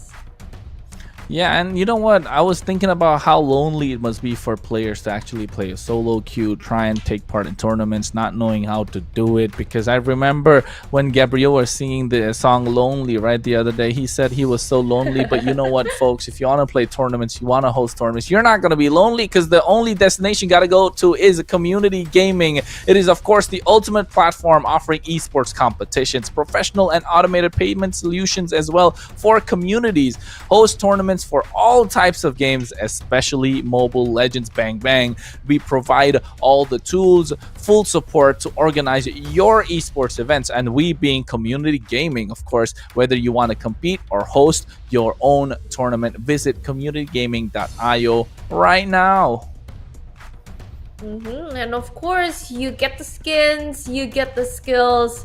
Again, you gotta have the phone though. The only one and the MVP of our hearts, MVP in the game also, and MVP in your photos. The only series here, Techno Camon 40 series, capture every victory, and also incredible camera and flash snap.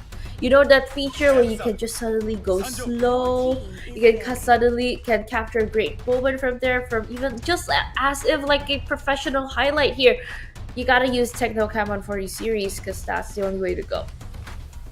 And not just that, the only way to go is for you guys to take out your phones and make sure you go to the settings and hit that redemption code button right now, because we got the redeemable code. I'm looking for my phone trying to redeem this code, but it's not in my sight. Maybe I gotta wear my glasses back again because I'm not able to see. But you know what else? You guys can see the screen though. The code right now is Y6C24IQFA. So make sure you get that code down quick. Otherwise, Vey actually, you know, she's sneaky. She's got her hands under the table trying taking that code while nobody's watching. But at the moment, make sure you redeem your code right now. And oh, see, she already found it. She already got probably maybe 2 magic dust. But what we got right now is, of course, game number 3 in our hands. The draft already underway. As you can see, Lu Yi, Hayabusa, and Moskov being banned out on the blue side, which is Infinity and Influence Rage back on the red, taking away the Herith, the Baxia, as well as the Julian, leaving the Kalea open once more, and the Granger. They pay the price. Infinity say, hey, we do not want the Kalea, we want the Granger. It has been proven, it has been tested, and right now, if you want to pick up the Kalea, go ahead. We'd like to see what you can do with it. Yeah, because like Influence Rage, you can probably pick it up as a roamer. You want to go trade it off. Hey, if you've seen how Kalea perform as an EXP, let's just try to bring it up with a roamer. Pair it up with a Fulvius since it's still wide open. It could be a broken combination, or you bring up some like tanky highlight moments. You can bring in like a Gato Gacha or Hylos, but turns out Influence Rage. So they are trying to opt out on the Fulvius and Matilda. Will they bring out Yon's Alpha though for the next one? I mean, they leave the Kalea with the Suyo open. Yeah, they're doing it again. Infinity. They're doing it again, and they leave the Sicilian open as well. I mean, the Sicilian definitely not such a big prio pick, but definitely in the first half. But guess what? Infinity don't want to bite the bait. They want their backline. They want that late game. They want the range. They want the damage. They got the Granger. They got the Sicilian. They get the front line with the Hylos. But now Rage on the other side. I'm not really sure what they're going to go. The Suyo is open. The Kalea is open. But now without, they don't need the Kalea. They already got the Matilda with the Fulvius. They're saying like, we don't want this hero whatsoever.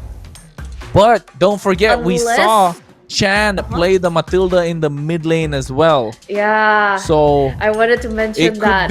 Could be flex. It could, yeah, it could be a flex right now. And maybe they go into the second phase as well without picking up the Kalea. They needed to pick up the Suyo because it's going to get banned out right now anyway. They're leaving the Kalea open for Infinity to ban, with the fact that Chan can still play this Matilda in the mid lane.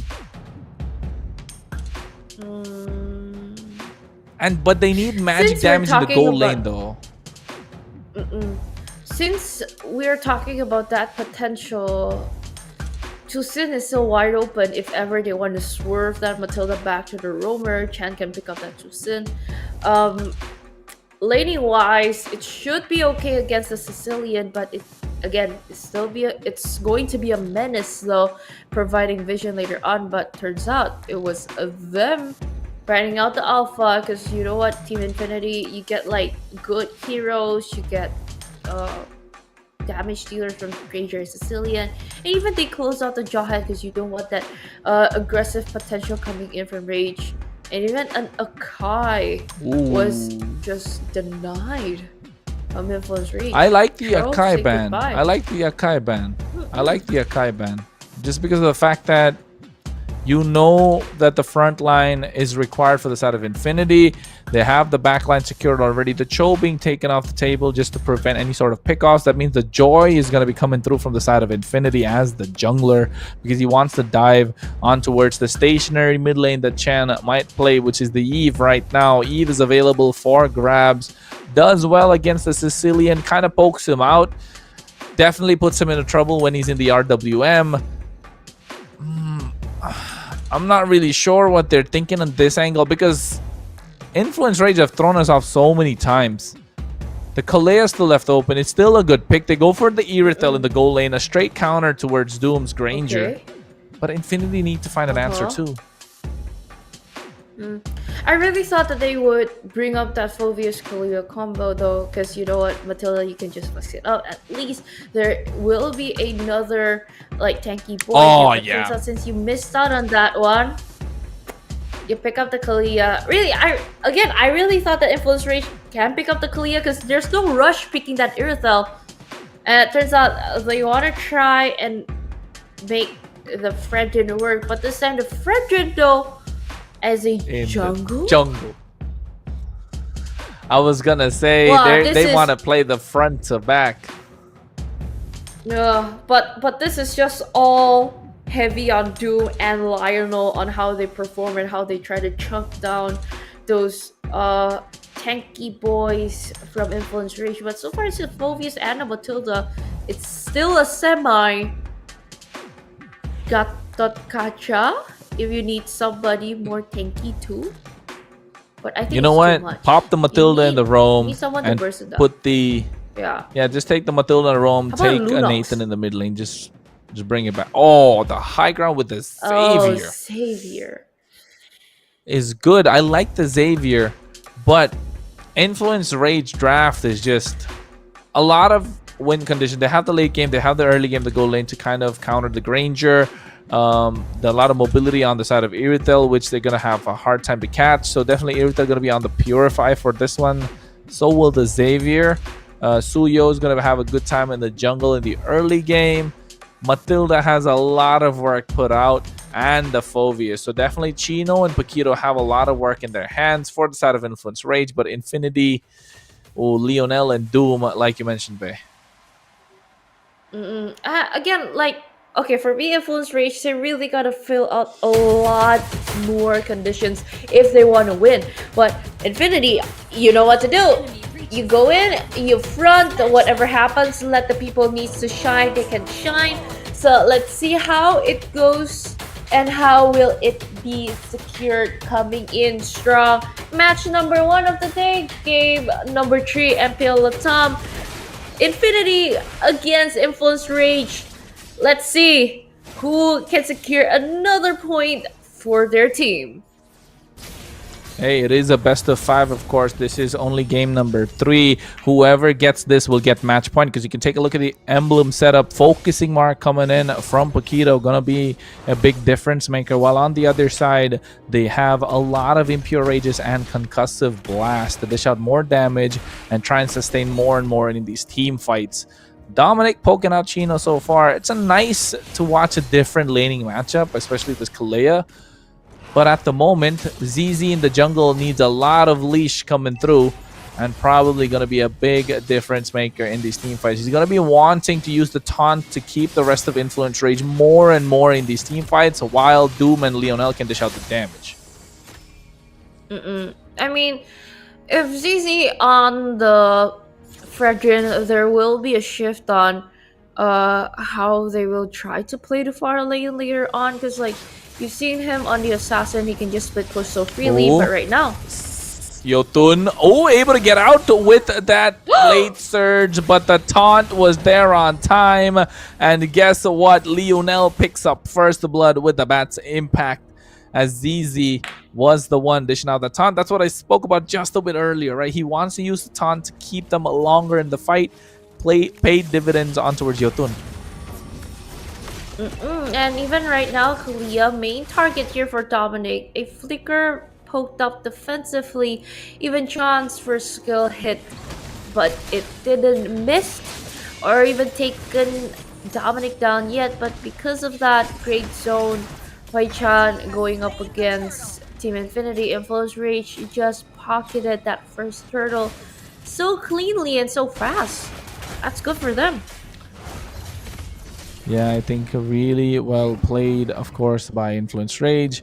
They got themselves the first turtle, did give away the first blood, so kind of evened out the score. Although the first blood was definitely a really good, Sanguine Claws coming through from Lionel. But right now, beautiful skin, of course, from Chan with this Xavier, the Jujutsu Kaisen collab. And if you guys want to get skins for yourself, make sure you recharge with Bonox's 5% discount. BNX MPL 3. That's the code to make sure you get that discount. Yeah. Because that's the only way you're getting discounts. Or else you gotta wait for skin codes later on. Ooh, down bottom lane.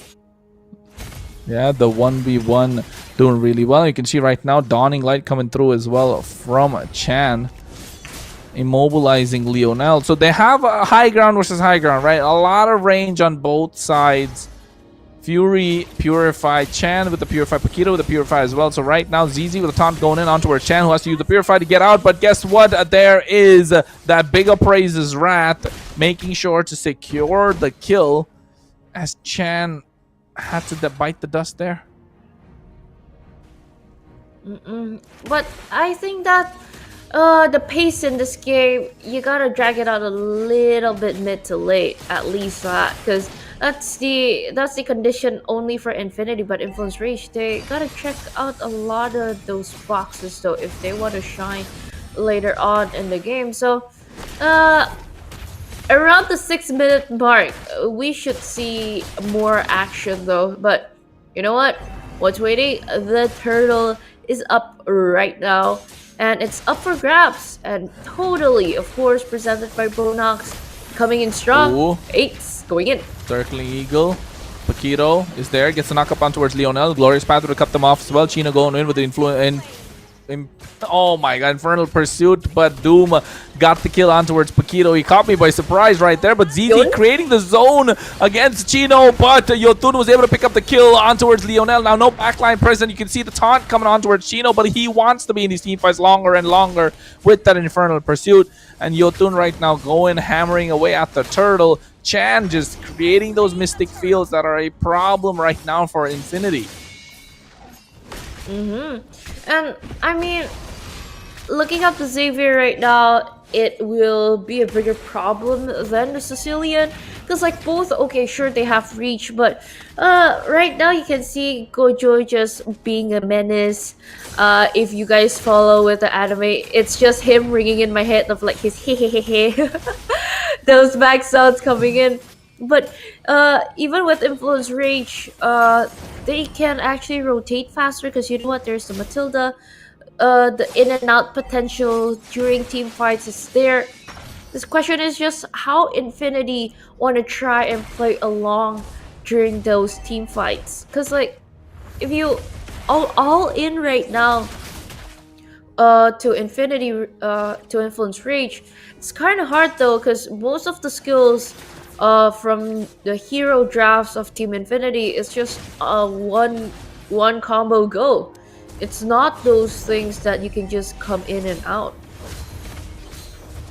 Definitely not something that you can come in and out of. But what you can see is Paquito right now picked up that Flask of the Oasis, because a lot of heal gonna be on board. Didn't actually finish the boots as well, so Influence Rage are gonna be sustaining longer and longer in these team fights. You can see the Dawning Light coming through as well. He stole away that gold crab, and you can see that gold coin just flying all the way from the top side on towards Chan from Influence Rage. And these mystic fields have been creating so much problems, right, in these team fights. And now they need to find a way to get ZZ in the middle to try and taunt them back into these team fights, so that Lionel and Doom can dish out a lot more damage. Again, you gotta wait for those item spikes for now if you want Infinity to shine, because it's really heavily relied on Lionel and also Doom. And 6 minutes should be okay for them to start though, since they have that kill lead. Is it 3-1? But Influence Rage so far still coming in strong for that turtle objective. And even Chino, he zoned out so well. Even Infinity's Fatboy and also ZZ weren't able to just come in. I'm just waiting for a good moment here where Dominic can just shine and just come in and be flashy with the tsunami slams and the tidal waves. But so far, there are no moments created like that. But a mirror play is going to commence right now. Yeah, you can see they're trying to mirror, right? Fanboy with that glorious pathway, trying to slow them down. Yotun gets caught out in the Sanguine Claws. The damage from left, right, and center. Oh, he's bobbing and weaving. He's trying to get out of the harm's way, but they're able to juggle the turret damage. But at the same time, you can see the tidal wave from Dominic going through, and right now Tsunami Slam not present. You see how he goes with the knockup with that big circling eagle. They get that tier 1 tower in the mid lane and trade away the top and the bot tier as well. So W for Influence Rage? We're talking about trades. So far, for now, they finally equalize on the gold, though. That, at least that. Because you can't really see from killing wise, because they've got like 2 or 3 objectives in their hands, which is good. But again, just waiting the time where Infinity can shine during in like those team fights, because no one is initiating anything yet. And even on Influence Rage side, it's just waiting for a good moment. If everybody's there on the side of Infinity, I can just come in. And so far, it's just relied on Chino to just either zone or just, okay, main target is either Lionel or Doom. So they can play out that. But even Dominic getting scared. Ooh. Yeah. He went in with that circling eagle, Paquito in towards the deep end. And right now they get that top side being cleared as well. Fury using the guiding wind to go on towards the Lord. And right now the pressure is on towards Infinity. They have a lot more kills compared to Influence Rage, but Influence Rage have converted those kills into these towers, zoned them away, and now are hammering away at the Lord as well. You can see Infernal Pursuit from Chino on his way to zone them out. You can see at the same time they get the kill on towards Lionel. Really well done from Chino to zone them out, and now using the guiding wind to get out of harm's way as well. Influence Rage are ahead and have the advantage. And so far they are just controlling everything so well. And Infinity, they just gotta wait on the right moment, because you know what, Circling Eagle coming in. Yeah, and at the same time, you can see ZZ is the target. He gets into half HP, trying to taunt, but now Doom and Lionel. Doom has the damage, but they're not just able to get it because there's only 2 damage sources, and Chino's doing an absolutely brilliant job just tanking them away. And also this Matilda being a complete problem. They get caught in the Mystic Field, but at the same time, you can see the double knockup coming through on towards Yotun. The Glorious Pathway is there, but the Guiding Wind helping him survive Chino in the midst of it. But here comes Fury with the crossbow. And right now, Dominic taken down low as well. Really well played. Really well juggled from the side of Influence Rage. Yeah, freeing up the Matilda was giving such a great impact for Influence Rage. They can just come in whatever, but you know what? That's another coming in hot. On towards Chino. He gets taken down. The Lord gone as well. The Holy Shield not present on the top side. Bot side, a Holy Shield cleared out as well. Only the mid lane left standing.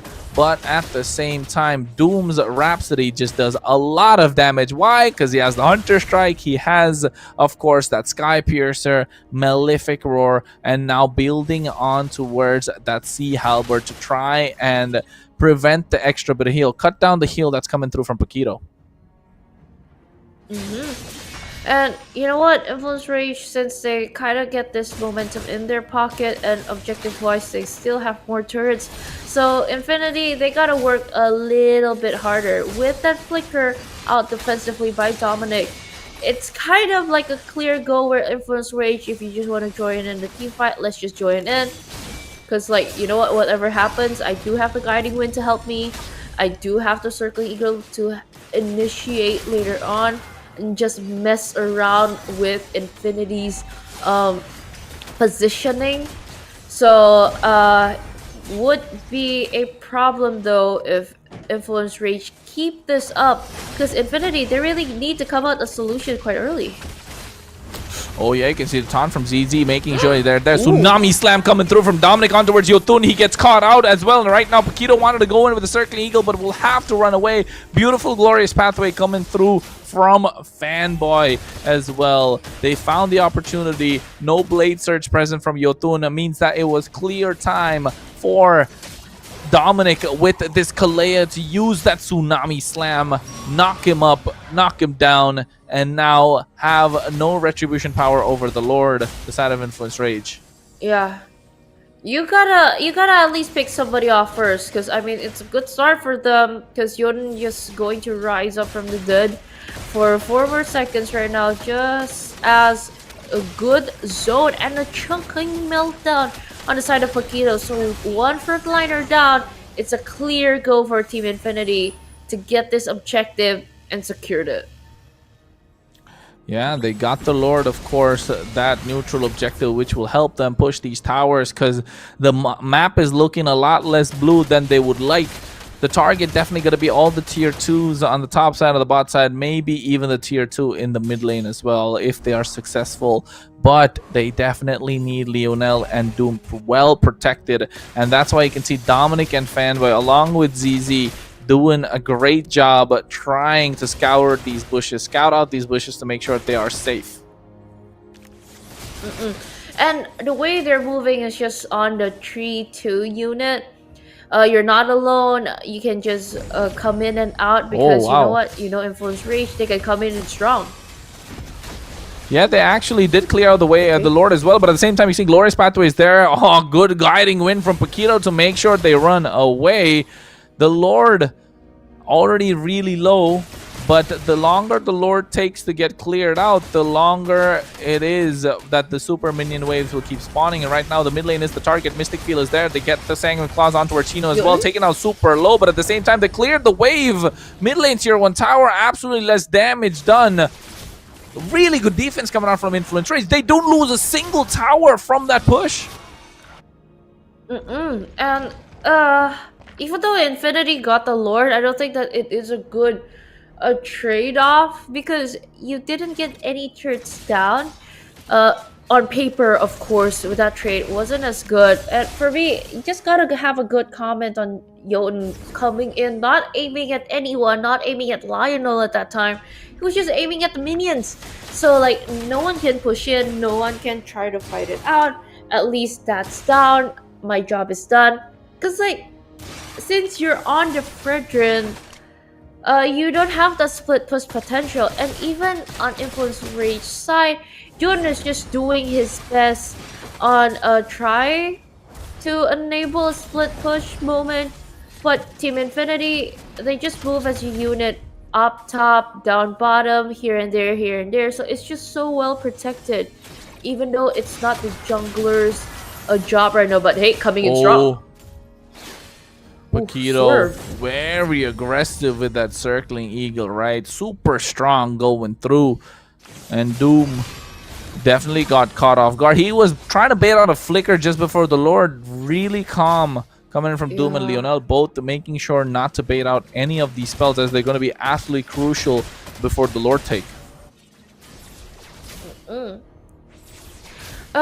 7 more seconds. I almost said minutes. For the Lord coming in. I think Influence Rage, they got moments on prolonged team fight, but for the side of Team Infinity, they gotta fight a little bit harder because you gotta secure at least someone to pick off first, so then you can outnumber them in fights. Because even if not, Influence Rage really has a solid lineup where they can just initiate and also clean up whatever and whoever started on that team fight. For Infinity, it's just a Lord dance right now, pulled here and there, and wow, with that dawning light, it's just a menace coming in, even with the lantern though. So right now, Dominic is just eyeing on Chino, eyeing on Jotun. Let's see who can they get. Does Influence Rage? 5 people, 5 man online right now in that Lord pit. The tango has started. The Lord dance is a real for both sides. 1-1 is the score. Best of 5. The one that wins this game will get the momentum and actually take it to match point. In the mid lane, Chen got poked up. Purify already not there. Paquito had to save him with the guiding wind. And right now you can see that's why the Lord taking out a quarter HP. The Glorious Path to cut them off as well. Dawning Light coming through, but not present. But you can see Paquito trying to go in with the circling eagle. The knockup coming through from Chino, but at the same time, Tsunami Slam is there. And he's trying to go in for a lot more. Chan getting taken down. Dominic traded. Really well played from the side of Infinity. They got him down, but here's ZZ in the thick of it. At the same time, Fury trying to shout the damage. ZZ in no man's land. And Infinity leave him all alone. He gets taken down. They take the Lord, but pay the price of 2. Now the Lord going to be marching down the top side. Will Influence Rage be able to defend?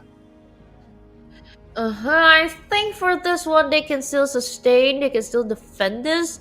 I don't think that Infinity will get a turret down, though. At least one. since you're playing on the split push potential, even though like Influence Rage, you're still very active down at the bottom lane, but the Glorious Pathway coming in. Ooh, wow, yeah, Glorious Pathway is there. Yeah, it was, but at the same time, you can see they're trying to defend. The Lord is on the top side, marching through, so no engage tool present for the side of Infinity, as they don't have ZZ as well, the frontliner. So this Lord is going to be taken down quite easily, and now Influence Rage buy themselves more time. And to be honest, they, for the past 10 to 12 minutes, actually not, maybe past 10 minutes, Influence Rage have not lost a lot on the map. Just that one tower that was in the mid lane after 2 Lords. That is really good defense coming in from Influence Rage. Yeah, so that's why, like, what I was saying at the early start after getting the first Lord, like, I think Infinity just gets gold out from that because there are no good trade-offs other than taking that neutral objective, because like no turrets down, even at least damages a little bit, but like again, none of them are just down. For Influence Rage, all tier 2s are still up and online. Okay, some are half HPs, but still good. And we're talking about the overall in-game equipment dragging into the late game. Irithel is going to hurt a lot with those crit, and also, a lot of momentum items coming in. Glorious Pathways there, circling Eagle going through as well. ZZ got taken down. Chino right now low HP, but the damage coming through from Chan is there. You can see heavy crossbow from Fury is out. Dominic kept in with that Mystic Field, has to flicker out of harm's way as well. ZZ got taken down twice before a crucial neutral objective take, before a crucial push.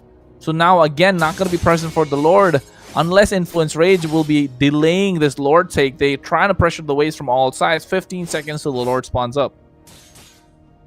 And looking at Dominic and also Fanboy hovering around that area, I don't think that it is wise to go headstrong against Influence Rage on this Lord, because you guys are outnumbered. One of your frontliners is down, and plus you know what, that Guiding Wind and that Circling Eagle is just a menace.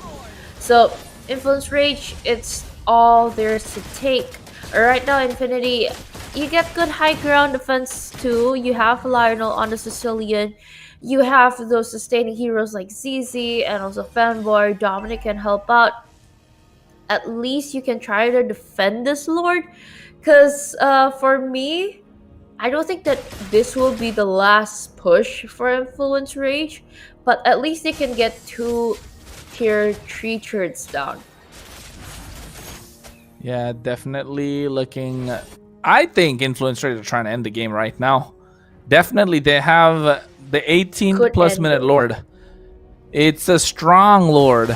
Definitely, they want to be near it, make it tankier, harder to take down, and then try and end the game. They're trying to clear the waves as well right now, so the push from the Lord is going to be absolutely slow. They're trying to sink the waves, the bot side, the top side, and the mid lane, all going to be crashing at the same time. Paquito using the Guiding Wind to make sure his teammates survive. The Lord crashing out on the top side, taking away the inhibitor, and now Infinity need to find a way to defend. They have the range to try and take it down, but here the second tier inhibitor taken down in the bot side. Oh my goodness, the damage on towards Leo. Now he gets taken down by Chino, who flickers in with the play.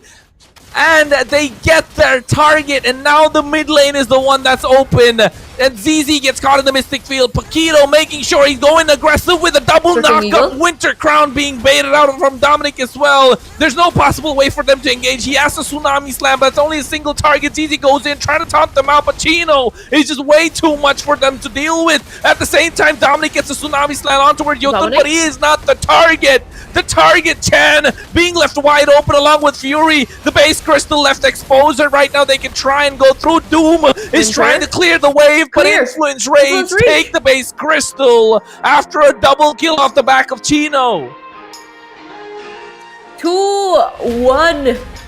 Finally in game number 3. It was a hard patch. It was a very good lineup for overall both sides of the team, but Influence Rage, they got to hit a lot of the conditions that we've talked about before during the draft, and they managed to check all of that list down. Because you know what, the only thing hard for Team Infinity is just having Dom and also Lionel to carry on the team.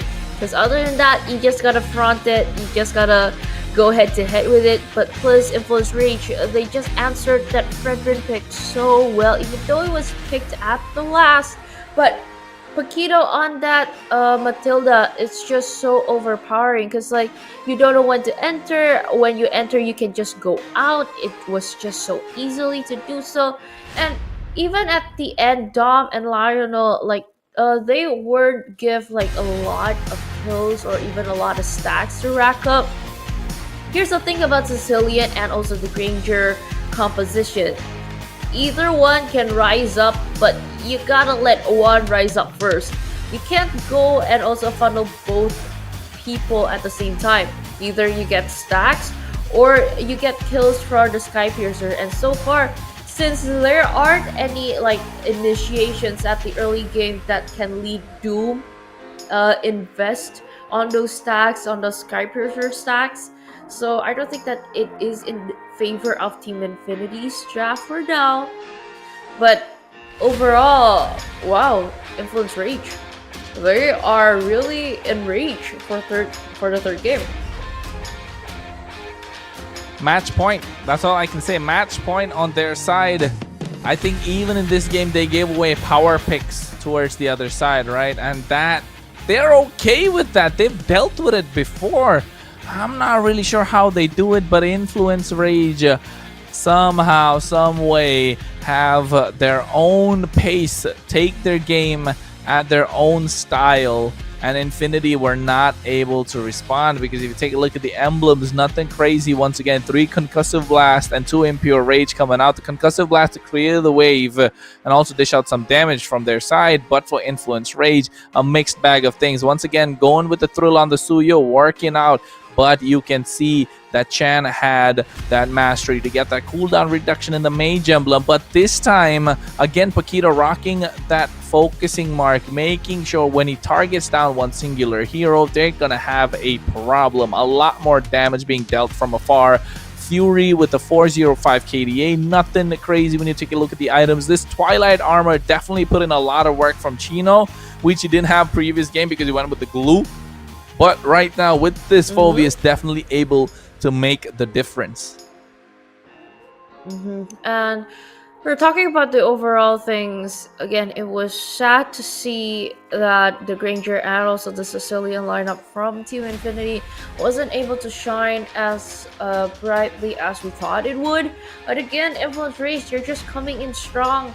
And this is somewhat out-drafted, I might say, because you managed to drag it into late game. However, and how they did it, it was just so amazing to see how these 5 men play in the game for game number 3. Even though Dominic was just given the Kalia, it didn't shine so much because laning wise, it was very hard going against Chino on the Phoveus. And during the team fights, it was hard to pick off someone. Like the only member you can see up in front is either Jotun, or even you have to jump to the back if you want to get Chan, also Fury. And it was so hard that even no space was created, or even an opportunity for Dominic to just like slip in or cut somebody out of position. But sadly, the Kalia didn't work this time. It wasn't because it's not overpowerful, it just wasn't given a chance to shine as much as in the first game. Influence Rage somehow is just like, I think I know what to do. I'ma do that. New hero, no problem. Definitely now the record for the Kalea 1-1, and guess what? Both coming through from the side of Infinity, and both being played in the same lane by the same player. So not sure if teams should really keep banning it out, because or should Infinity just turn it around and put it in the roam position? You see what I'm talking about, babe? The roam Kalea gonna be a threat. Is definitely a difference maker. But for this time, Influence Rage, oh my goodness, what a way to take the game. What a play coming through. able to make sure that they are playing aggressive. And it came down to those mystic fields, right? That mystic field from that Xavier, creating that space, which you usually want the frontliner to create. And guess what? The audience prediction as well, 60% towards the Rage and 40 towards Infinity. So the Brazilians against the Peruvians in this one. The Brazilians standing tall, of course. They want to Rage. And I saw a little bit of the asset in the middle of the game that the current viewers in the Brazil stream right now is on 7K current. Wowee. And the more people watch, the more diamonds will be giving out, because you know what? Again, MVP of our hearts, MVP of the game. By Bonox, it's still on the hands of Fury. On the Aerithel, it wasn't as aggressive if he's playing the Harriet, the Voskov, or even the Granger, but you know what? At the end of the day, the way that the team execute and also like open up and start initiating all of those team fights, Fury was just so free, hitting with that heavy crossbow. It's just coming here and there, oh god, suddenly. And wow, I'm out of words, to be honest, looking at these games, because like it wasn't as expected of like, I think this team will win. Nope, never mind. This team has the potential in this one, but turns out no, never mind. It's just going back and forth, Kronos. I can't wait to see who wins at the end.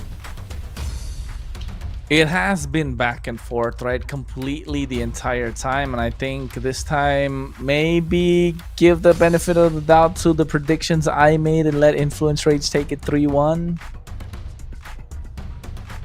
Yeah, I think that's the best way. Can. But if that happens, you technically jinxed both of us. Not with the jinxing again.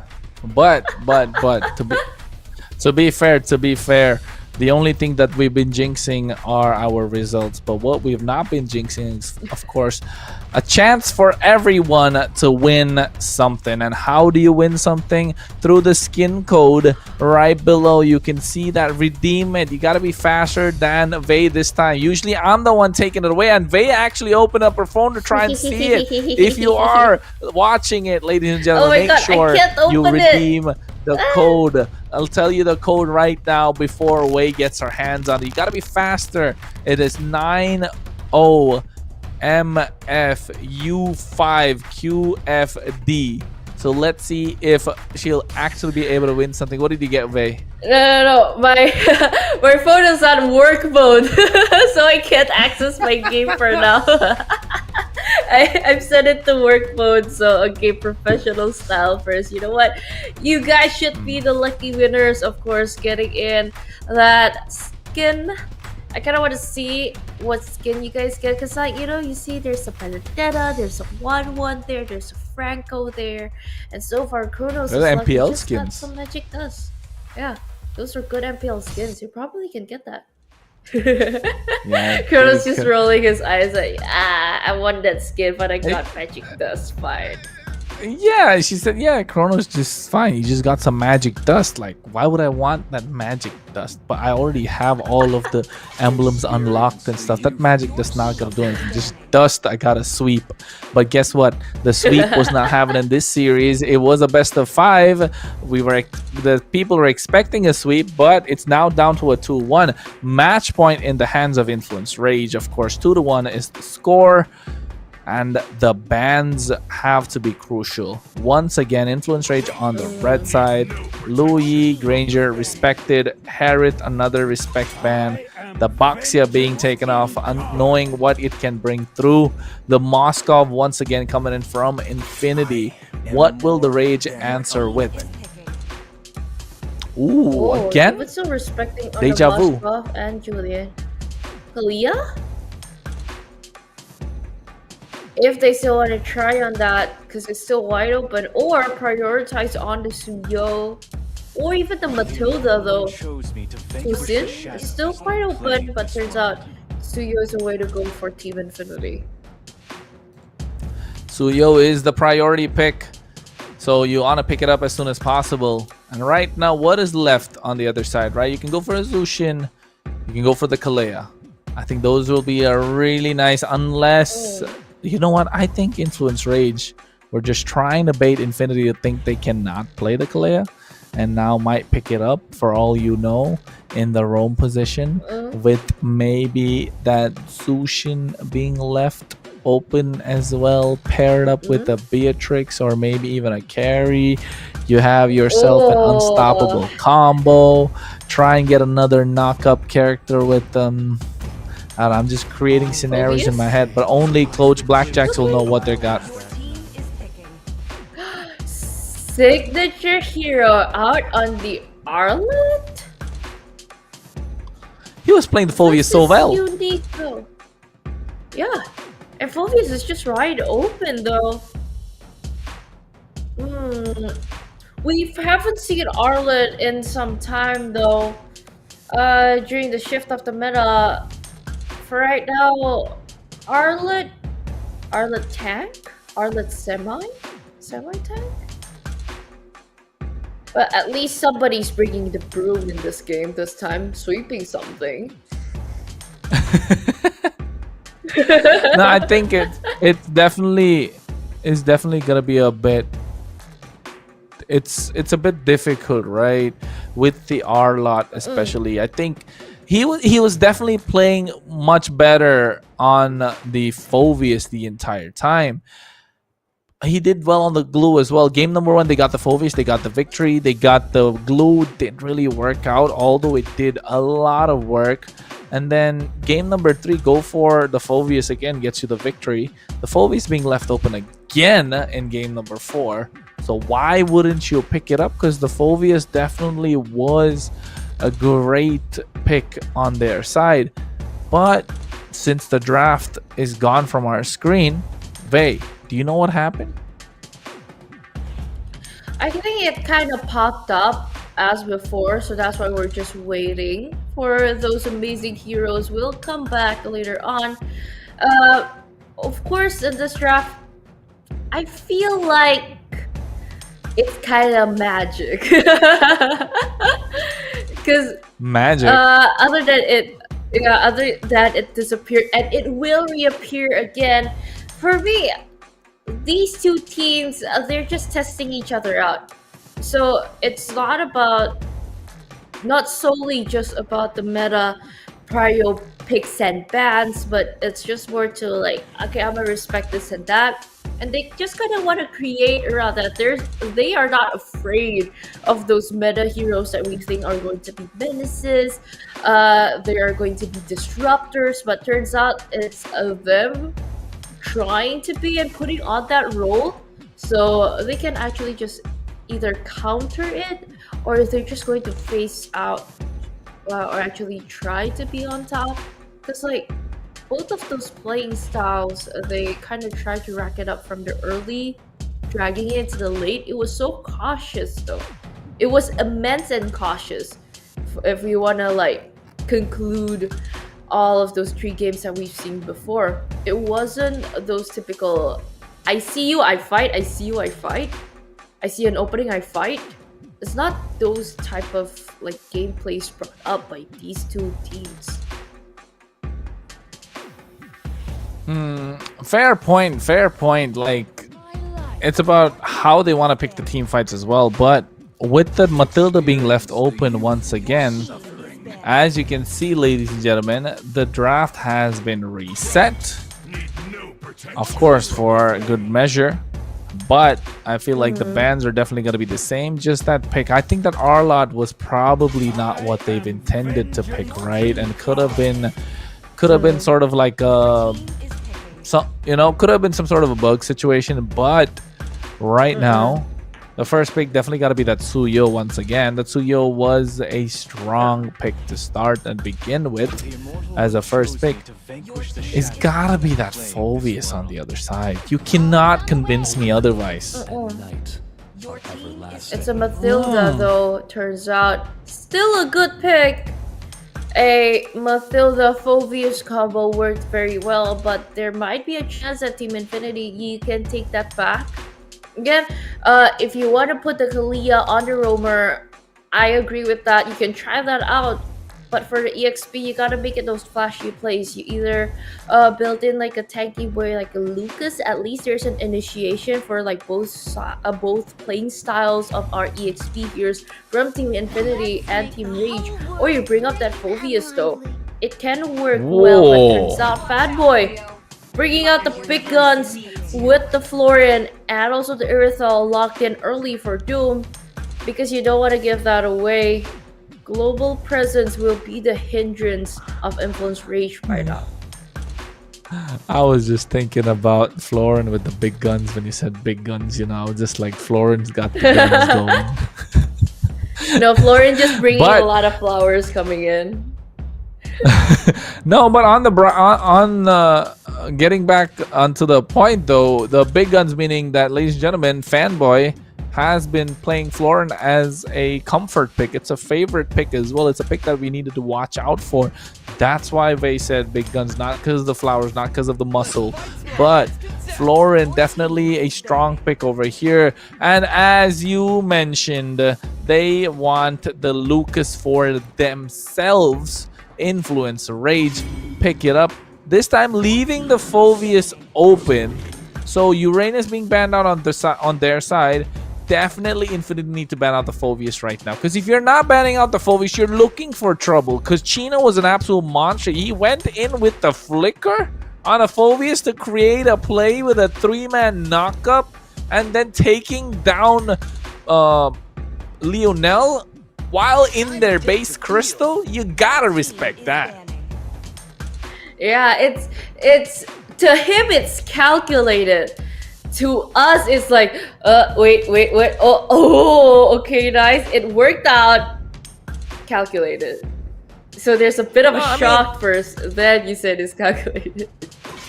Yeah, I mean, it's not the fact that it was calculated. It's about the fact that he can find the opening to create that, right? That's the whole, like, you gotta respect, man, that Infinity. You cannot leave it open. Unless you're expecting this Lucas, you gotta take it down. Otherwise, I don't see a reason why Chino cannot pick it up again. For Thank Team goodness. Infinity side, good call. Good call for turning that Phoveus down. I thought of a good matchup against Lucas, a counter, it's CC, but I don't think that it will be picked up by Team Infinity because they need a chunky boy here. A Gatot Kacha should be good. With the Bloom healing from the Florian can support well because like if you bring up the CC, it's kind of risky. It's not as thick as you think for Influence Reach though, for pickup. Secure Marksman? They can do that. But turns out they picked up the CC. A deny though, for Team Infinity. Comfort picks for the win. Valentina CC for is Lionel. a good pick. CC is a good pick So over whatever here, just because you can happens, counter. You can counter whatever coming through on the EXP side for Infinity, right? Valentina's a good pick in the mid lane as well. But what ultimate are you trying to take away? You can only take the Bat's Feast and the Circling Eagle at this point. You have the Beast. I mean, it's good. Valentina's not a bad pick. Never is Valentina a bad pick. Yes, even if you have no ultimates or too many to pick from, Valentina's can always be played really well. The high level IQ plays could come in, and Lionel definitely be looking to maximize that. But over here, what can be the EXP laner? Glue. Okay. Glue does well. Can get on top of the Sicilian. Can get on top of the Matilda. Has the heal from the Florin. The gold laner though. Carry? Just lock it in, though. right? Yeah. Carry should be good here. Going up against the Irithel laning phase. Yeah, laning phase, it should be a problem a bit, but you know what? Going up against Glue, against the Florin, it's a very good pick if you want to pick it up. Because there's no more Bruno, there's no more Moskov. What's good for Fury? Or does he want to try the Beatrix though? Come on, Dexter. It's our showtime. A Cloud. It's I don't been remember a the while. last time we saw a good Claude. It's been a while. I'm not gonna lie, I don't remember the last time we saw a Claude, right? Yeah, it's a very it's a very long time actually. If you want to really bring up the Claude, it shines very well last year, or talking like 2 seasons back. 3 M6 even territory. because like M6 is just at the peak of it, and after that it was just shifting to like Moscovs, it was shifting to like Rangers and also Harris. But let's see how it goes. It's going to be a bit hard for both sides of the team since the competition wise is quite unique with the amazing combinations coming in hard. So let's see, will this be the match point of the day, or will this prolong into another game of best of 5 series? Game 4, still standing strong, Team Infinity versus Influence Rage. Hey, and as soon as we get in, guess what the teams want? They want a pause. Of course, having some troubles while getting into the game. And why? Because Infinity do not want to lose any sort of chance that they have to get into the knockout stage. So, of course, if Influence Rage take this victory, they move on straight to the knockout stage. While Infinity, if they lose out, they have to go in towards relegation. But if Infinity win, we get to see a game number 5. And I know Vey is smiling for that one because she wants her prediction right. Because my prediction was a 3-1. Because of those of you, if you want to see, hopefully it pops up on the screen right now. But even if it doesn't, that's what the prediction was. I was 3-1, Wei was 3-2. But both of us think Influence Rage are going to come out on top. As you can see. Oh wait, Infinity is what we predicted as well. I'm getting confused now. I think I said Infinity. It's close. To be honest, it's close. To be honest, at this point, it's close. So like, even if my prediction is wrong, I'm still happy with it because like, I'm satisfied with the games that they're playing again. Because yeah, it's 3-1, 3-2. It's really close, Kronos. It's really close. I already lost the prediction. No, not yet. It's 3-1. Not yet. It's 3-1 Infinity, not Influence Rage. The start. Both of us it's picked not Infinity. The start is we not picked the end. Infinity. We picked Infinity, not Influence Rage. Both of us got confused.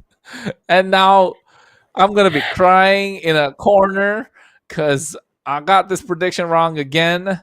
And you know what, Vey? Just to be a little salty, I don't want Infinity to win this one. I want Influence Rage to pick it up so that your prediction goes wrong as well. You gotta have a friend like me. It's okay. We both go down together. Exactly. You can't leave me alone. We both go down together. In the bottom of the pack. Nah, we're in a team. Oh okay, wait. it's just switched out. It's switched out now. We're getting played with numbers. We're getting played with numbers at the moment. You know what? But At this point, I kind of want to go against Kronos. Hey, she switched up real quick. She said we go down together. She said we go down together, and then she switched up. But you know what? Let's just say it like this. Let's just let it be like this. Because like I'm happy with the 3-2. At least I'm happy with the 3-1 as well on towards Influence Rage. That's what I want to keep it at. But number wise, we're both happy with it because again, it's a very, very close game. And and you know why? I think we both went for Influence Rage because of the style of draft and gameplay that they bring in. We saw it in game number 1. They had a tough draft to go against, but still came out on top. Just because of the experience that they have on their side, just because of the way that they are able to maneuver in and around the map, especially with these neutral objectives. Paquito was an absolute beast on his roam position. Although Fanboy plays well, I think the pressure that Paquito brings on in all parts of the game is just way too much for them to deal with. So at the moment, if you ask me, definitely a 3-1 is what we want to see, right, Vay? Again, it's close. I can be happy with either one of our answers with that. I'm supporting you on this one. Because, like, as long... You know. okay, I said this at backstage. As long as Jotun was given an assassin, he can secure that game. Yes, of course. Jotun is one that wants the assassins, right? Yeah. If you're bringing out like those typical fighter type of heroes, it's gonna be a hard game. Like for example, we've seen the Fredrin. It's a good pick, but it is hard in this meta right now. There's no split push potential because you gotta need that. You gotta meet like put ends meet, like bring up ends meet. Because if you don't get the early, you don't get fast rotation, you don't get a lot of secure skill. What's next? And both sides of the junglers are, since they're very active, the what's next is usually going to split push. Yes, I think the split push potential from both teams definitely has been good all these games. But I want to see if Asushin gets picked up again. And to be honest, I want Influence Rates to pick up the Kalea. The Kalea is just good for it to happen. So at the moment, I feel like Vay is toying with the predictions, right? Vay is toying with me. She wants to be ahead of the pack in the predictions of the talents right now. She's changing up her scores and all that. Hey, you know what, Vay? You know what, Vay? I'm gonna blame you for this one. If Infinity win this next game, I'll change mine to a 3-2. No, but can't really do that. Yeah, no. I mean, at the end of the day, though, our competition states with our manager with the first secure answer. This right now is just fun at this point. I was gonna say, I thought we could at least compete together, the English desk against the Portuguese desk against the Brazilians. But of course, together we are the team of MPL LATAM Season 3, right? Don't forget that. Even though we're English desk, they are the Portuguese desk, this is Brazilian side, we are still the team of MPL LATAM Season 3. But of course, if you understand Portuguese and you want to watch the broadcast in Portuguese, you can always go in and take a look at our brothers, Enrique, Bain, as well as Nix over there, casting in the Portuguese stream, Brazilian stream. They basically speak Portuguese, so I'm getting confused. I don't want to say more. I'm digging my hole more deeper and deeper. But at the moment, who are digging their hole deeper and deeper are definitely Infinity. Their gameplay has been iffy, if not most. They're able to play for the late game. They get it there, but kind of misposition themselves, especially around these neutral objectives. And thanks to the aggressive play from Paquito, I think Paquito has to be respected, especially after getting that milestone of 111 assists, right? 1-1-1 is what they wanted. They lost out on the one game, but now looking to make it 3-1. I think it's just a boost for them to see there's those milestones that you can actually achieve. And this is week 3 we're talking about. It's just 6 days in a total of the whole season. It's not even halfway yet.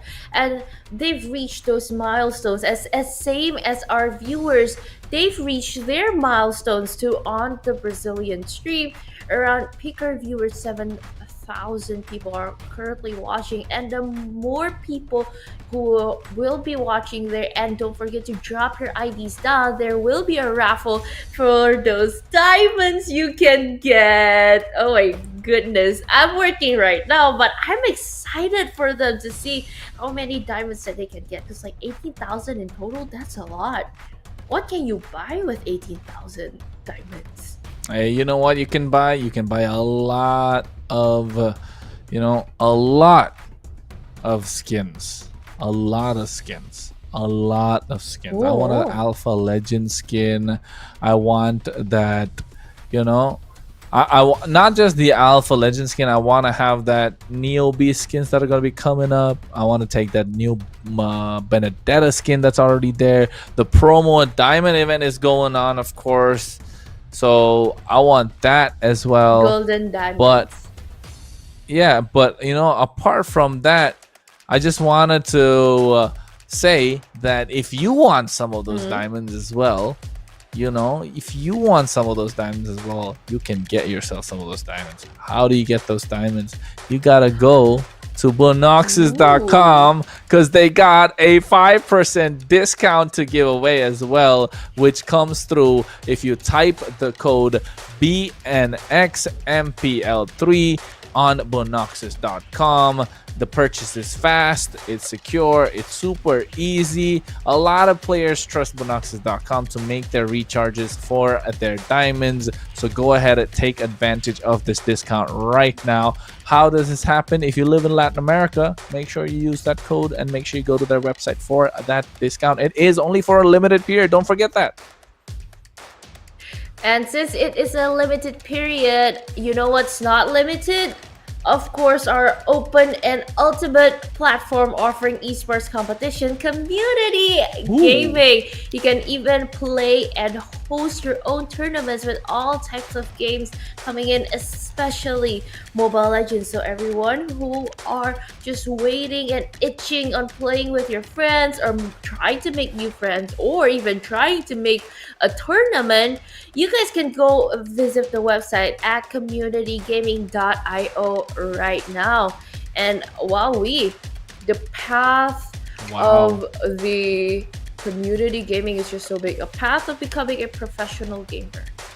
Just straight. Yeah, I think, you know, you got to go through a lot of community tournaments to hit that professional level if you want to be one of these MPL players. And you know what, when you're when you are an MPL player, you want to play the part, you also want to look the part. How do you look the part? You got to take those photos so that you can become an MVP. Ooh. Why? Because you want to be an MVP in the game and you want to be an MVP out the game as well. How do you do that? With the new Techno Camon 40 series, with every capture, every victory you can capture with the incredible camera that it has and the flash snap. That is a feature that freezes the action in motion with precision and clarity. You know why you got to do that? Because you want to be a star, not just in the game, out the game as well. So forget the dark system.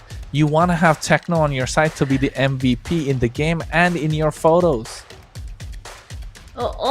So other than taking out the MVPs, you can take a lot of good scenery and views, because you know what, bringing this phone, it's good, it's lightweight, it's great for gaming, it's great for daily use, especially like a lot of new tournaments coming up later on.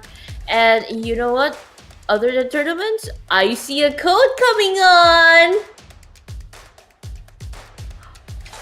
I don't have my phone. Kronos. I lost out. But you know what, ladies and gentlemen, if you want to redeem your skin, exactly. If you want to redeem your skin, you can tell you can get that code. It's right there, just below Vey. Vey, what's the code? I can't see it. I don't have my glasses on. It's RZHKJYQFD. Hey, there's no numbers on this one, so it's easier for people to type in. So let's go. Take it and comment down below on our YouTube channel to see who gets what. Because you know what? But at the same time, I kind of want to see. I think also at this point, I just slightly wanted to see if we could take a look at our brackets, right? Because what we had is the teams that go in head to head, and I think so far, looking at their journey, you know, it was a difficult one, but right now it is Influence Rage versus Infinity. The winner of that match will go on towards the knockout stage. The loser goes into relegation. For those of you who don't know, you can just picture that in your mind. Close your eyes, think about Influence Rage versus Infinity. The winner goes into the knockout stage, the loser goes in towards the relegation bracket. But of course, Infinity do not want to let that happen. While you're in the knockout stage, you have another chance. If you're in the relegation stage, you are in the threat of being knocked out of the competition. But if you're fans of Influence Rage, which we saw, 80% of the audience prediction went that way for game number 2. In game number 3, it was 60% towards the side of Influence Rage. So as we go deeper and deeper, it is reducing and reducing, right? But also at the same time, I think it's come down to the fact that Influence Rage have match point. So Infinity definitely gonna have a harder time right now because they are backs against the wall. So definitely gonna be difficult for the side of Infinity to make that happen.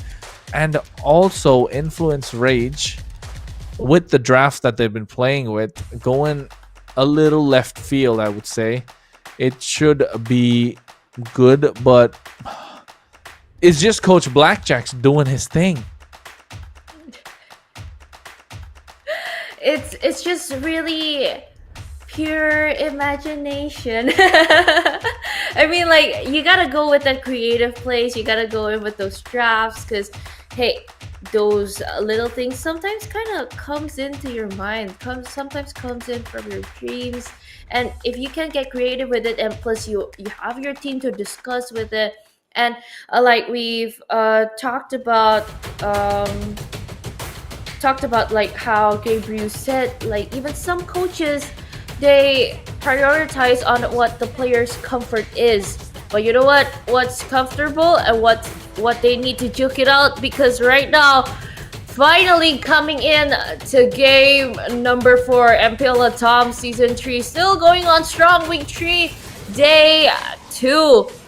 Will this be a match point for Influence Rage or Infinity prolonging their lives again in this best of 5 series? So guys, welcome to the Land of Dawn with me, Faye, and also Kronos still reporting for duty.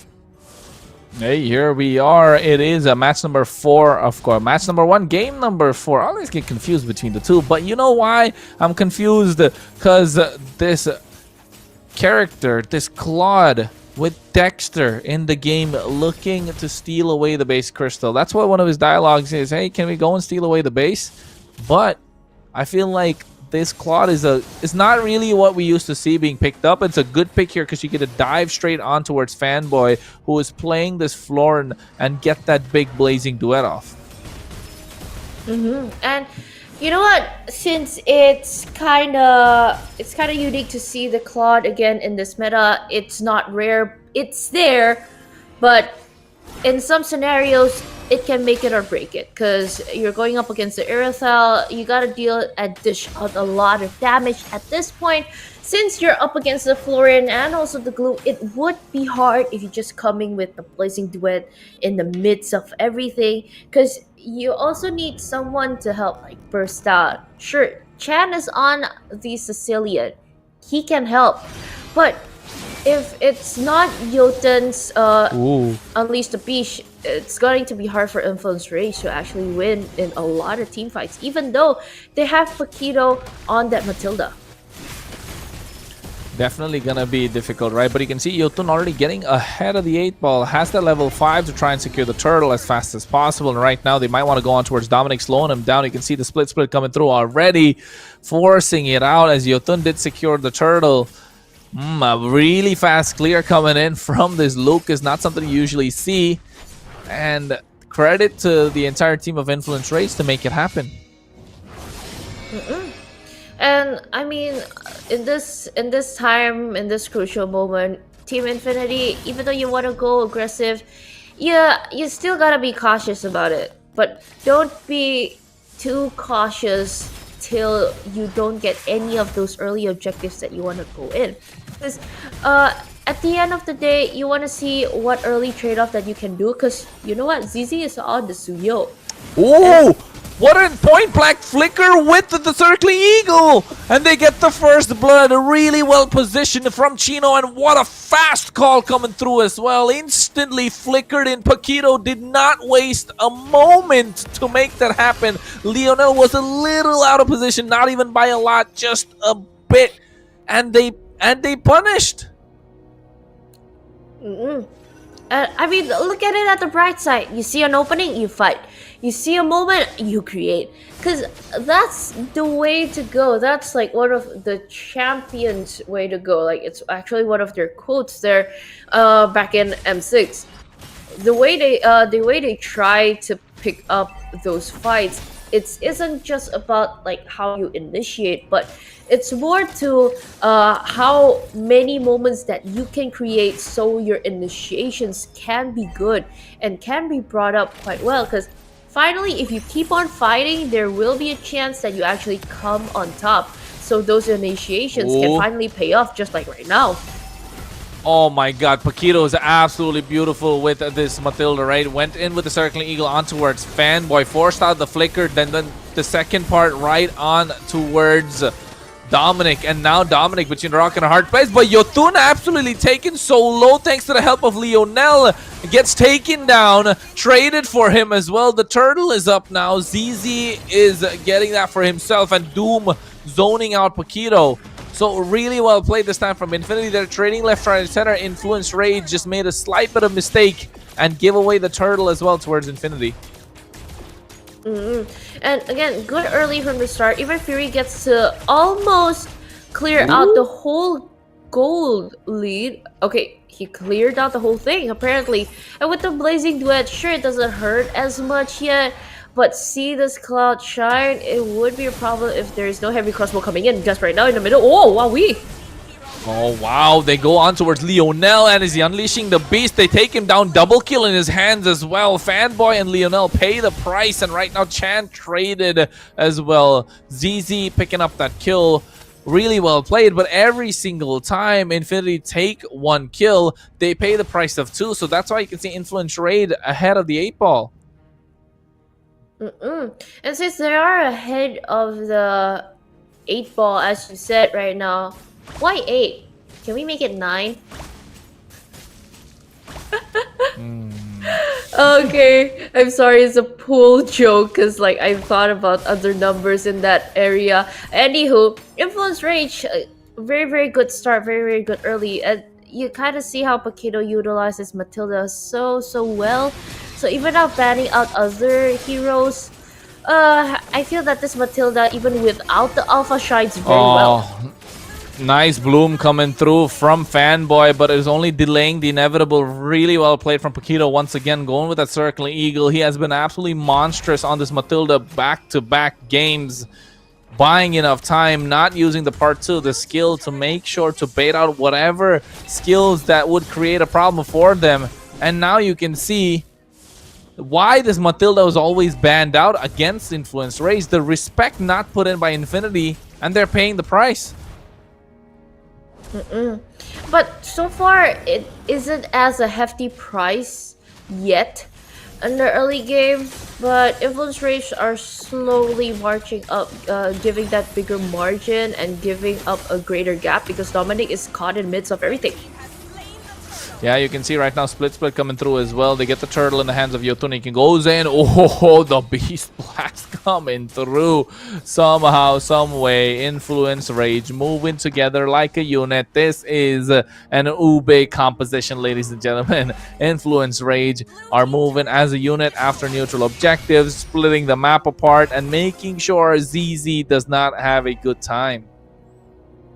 And talking about the Ube composition, do you mind to elaborate on what the Ube composition is, Kronos, for our viewers to hear?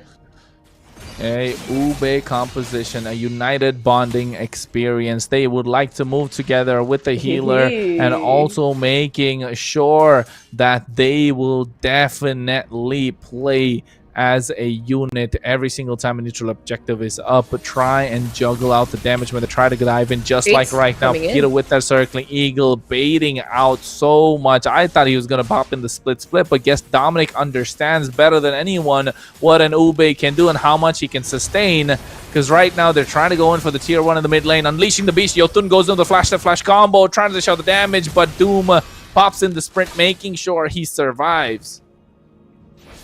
So far, again, those aggressor type of heroes are brought up and a good draft from Influence Rage, but so far no one can be the finisher yet, because if you want to talk about damage wise, ZZ is still on top if you want to talk about that, because other than items and also the emblems coming in, it doesn't hurt as much yet. You need time for Influence Rage to just grow from that. You need the curtain call to hurt. You need to wait for the Unleash the Beast coming in just right now. Oof. Nice flicker from Paquito with the guiding wind to make sure he survives, right? He wants to be alive for this ultimate bonding experience from Influence Rage to start working out. As you can see, Lionel going ahead, trying to poke out. But at the same time, Rage are just buying time, understanding that they need to go in. But here comes that Blazing Duet towards the back line. But you can see the Bloom is there as well. I thought that was a Blazing Duet gonna be there, but he used Dexter to make sure he tried to go. But at the same time, Dominic gets taken down. A lot of colors, left, right, and center. I'm a fan of that skin, but not really, because it's so deceptive. But also at the same time, Dominic just melted instantly as Fury picks up the golden staff. I think it's kind of hard to just let Dominic front and take everything down, even though Influence Rage, again, you need time for them to shine. You need time for them to take those power item spikes.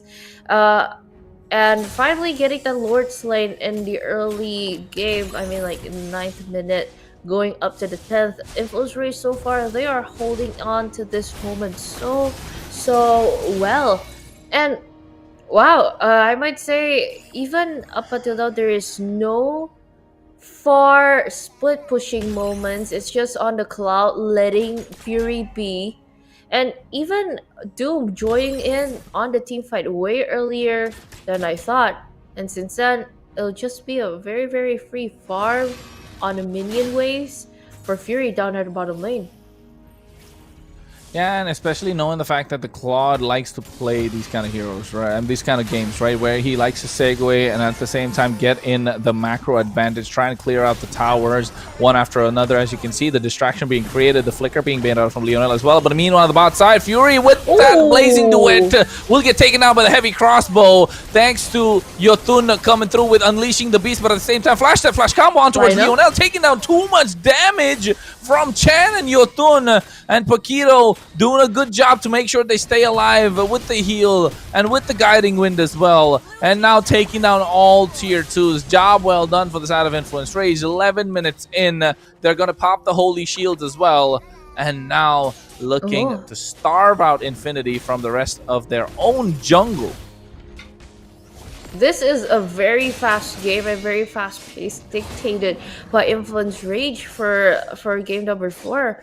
And you know, from the side of Infinity, it is kind of hard to move around with that dragon composition, because like Fanboy, he can't tank damage as much as the heroes that he picked out from the previous games. And looking at the in-game equipment, it's just 6k gold lead for the side of Influence Rage. This is just way too much right now, with the leading gold on the Sicilian Chance Sicilian. And with that glowing wand coming in with the lantern, also with Claude already securing that Holy Trinity item and even the WON, Influence Rage, they are just slowly trying to influence their win, their rage against Team Infinity. That Wind of Nature definitely gonna be crucial, right? On the hands of Fury. Yeah. That Wind of Nature gonna be the difference between Fury surviving for an extra bit longer compared to Doom, who has the Hostage Clause, of course, to sustain back up. I'm not sure if Fury right now will be building in more, but Chino definitely gets in that brute force breastplate just before the Lord tries and clear out the top side to add a little more pressure around the map. They take the safer route in towards clearing the Lord. Now they spot Doom on the top side, start going hammer and tongs on towards the Lord. Doom making his way as well. Chino zoning them out, has the yo-yo blitz, as you can see. Pakiro with Yotun going so aggressive, making their presence felt. Circling Eagle on towards Dominic just to zone them out. Rage got what they came for. I think they're going for the jugular right now. And of course, coming in strong and knowing where to nick. Influence Rage really know where to pop off later on, even though this is just way too much for Team Infinity to handle right now. What they can do is just try to survive in their own base. So like at least they have their high ground and home advantage and those in their base area. But right now, what can they do? Because the only high ground defensive hero that can actually help out is just Doom on the Iritha. Sure, Lionel can help here and there in a bit, but again, the same dilemma brought up by Kronos. The only one you can copy is the Unleash the Beast. Damage-wise, it's not as much. Circling Eagle comes through as well, but Fury in the back line with a blazing duet going through. The Lord lift unchecked, less than 3,000 HP right now, gets taken down. The inhibitor's gone from the top side as well. Mid lane inhibitor should be next on the chop and block, but at the same time you can see Pakito with that guiding wind, making sure the rest of his team survives. The clear already done. Fury went in hammer and tongs once again with that blazing duet. Absolutely done really well. Doom right now using his range to try and clear out the waves. Chan finally gets the Clock of Destiny to make sure he adds on to the damage that's already present. And right now they have somehow survived, making sure they still hold on to the mid and the bot side inhibitor, but only by a thread. And at the moment, Infinity looks like they want to go in, but with the Blade Surge right now, oh my goodness, Yotun! Ooh. Flash to flash combo, making sure they get back as well. Yeah, you know, it's kind of rare to see a Lucas jungle strive so well just like this in a professional scene. And you know what, coming in strong also. Whoa, weak.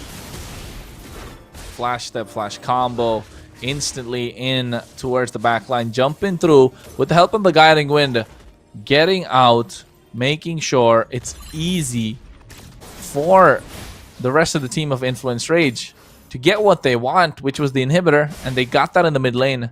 The bot side is the only one that's left. But again, less than half HP. And wow, it's really kind of hard to just try to redirect or even wait for momentum, because I don't really know how Team Infinity is going to create or even define an opening. If you have Fatboy on the floor and Dominic on the glue, it's kind of hard if you want to try to like either outpoke someone or at least just target into one. Because position-wise, Influence Rage, they know they always need their tanky presence there. They know they have to move as a unit, because if not, burst potential-wise, Team Infinity can actually take someone down. Again, circling Eagle, aggressive Pakito going through, but at the same time split right on top of Chino. But you can see he gets taken down with the help of Fury. Yotun going in with the flash to flash combo. Fury does have the blazing duet, not using it just yet. Chan dishing out the damage from afar. Really well played coming through from Influence Rage. But now he goes in finally with the BMI flickering inside with the blazing duet, picking up a double kill, taking down Fanboy as well as ZZ. Dominic was the first one to follow, and now 3 down for the side of Infinity. Influence Rage going for the jugular. They have the mid lane left exposed. The Leonel targeted down. Killing spree in the hands of Chino. The base crystal is taken, and now Influence Rage get their victory, make it 3-1, and move on to the knockout stage while taking down Infinity in towards the relegation stage of this MPL LATAM Season 3. It was a hard fight, coming in strong from the first game leading up to the third, but turns out they somehow came up stronger on the fourth one. Influence Rage just coming in they know, okay, this is our potential, this is our last chance, we have to make it to the knockout stage, so at least we get that rest, so at least we got to study more about our opponents later on. And wow, it was a very satisfying thing to see on how they try to execute with those type of drafts. It was just so powerful. Again, it is a scene for you to see that a Lucas strives so well as a jungler in this league. And talking about influence rage, they just really know, okay, I can win this, I have a huge gold lead, I can just secure as fast as I want, so let's go. Hey, I guess they showed Dominic how to play the Uber, right? With that Lucas in the jungle, with that Matilda. Absolutely well played influence rate, just the draft. They are a top team for a reason, and they had the audience vote as well for a reason, because they have the fans, they have the players, they have a well-rounded team. Not many, they have stars all across the board, so nobody really stands out as much as they'd like to. Every single time we try to highlight one, the other shines even brighter. Why? Because they know how to play the game, and knowing how to play the game requires them to know what spells and emblems that they have on store. And to be honest, no Purify because there's no lockdown CC, but definitely the flicker from Paquito on this Matilda was showing with the aggression, just a one-time use defensively as well. And I mean, the way they shine and also compliments their team, it's just because they know what their roles needs to do. You gotta focus if on the EXP, you try to zone, and it was executed so well on both sides of the team. I mean, again, it is a very close matchup against these two teams, and it was just brought up so well. But at the end of the day, the way that Influence Rage was manages to just like take in every single moment whenever they can fight. They try to fight whenever they can make an opening or see an opening. Let's just go in. And since they got that gold lead and it's up until like 10.7k now, everybody's just like everywhere, and with the presence of, you know what, bringing in the Cloud can finally shine up until the end. That deal breaker blazing duet taking ZZ down was just a highlight of the day. And Influence Rage finally at the end, they show that, hey, we are worthy of that knockout stage position. So we're just filling it in for the last one. Came in a little bit fashionably late, but again, well deserved indeed. And it is a 3-1 score on a 17:02 game duration, which compares to the other game, this can be considered as a fast game, but overall it is still on the average game time for both sides of these teams. Yes, an average game time, not just for these two teams, it has been so far after the new patch, right? Every game that I've been watching all across the board goes to about 15-ish minutes. And I think right now for MPL LATAM Season 3, we had the fastest game, we had the longest game, 28 minutes and 41 seconds if I'm not wrong, or 26 minutes and 48 seconds. My memory is that of a goldfish, but definitely the 26, right? 26:48? Yeah, 26 minutes 48 seconds. 26:41. The longest game, of course. 20 it was 26 minutes and above. Definitely yeah, it was the longest 26 game minutes. At of least MPL it's that. LATAM Season 3. But of course, all that aside, for the final game, the MVP Paquito on this Matilda 0-0-11. Absolute monster. 100% kill participation now. That is what you call a roamer. And I think he really loves that number 1. Cause like 111 new record. And at the end of the day, he managed to just get 11 assists, no deaths, no kills. That just shows how like, okay, I am good at my job. I know how to roam, and those 11 assists just like seals the deal at the end of the day. And wow, wowee, a lot of 1-1s today. Even with the hero, it came up. Absolutely crazy, right? With the 1-1-1 assists as well from Paquito. So he's got a lot of milestones that he achieved today. He has a total of 111 assists before about what, game number 2, I think. So now definitely going to be higher and higher. Definitely going to be more than 122. I can tell you that after the 11 assists he got over here in this game. So Paquito played absolutely bonkers in this series. Not just that, the game, I think the first game he played the Tigreal, a tough game, still made it work. Game number 3, the Matilda, absolutely insane. Game number 4, Matilda, really good. I forgot what he played in game number 2, but oh my god, definitely did a brilliant job to create the space for the team, to create the separation, to make sure that his team was able to dish out the damage from afar. So Paquito, Matilda must ban against Influence Rage. Somebody's got to do their homework before they get in towards that knockout stage, right?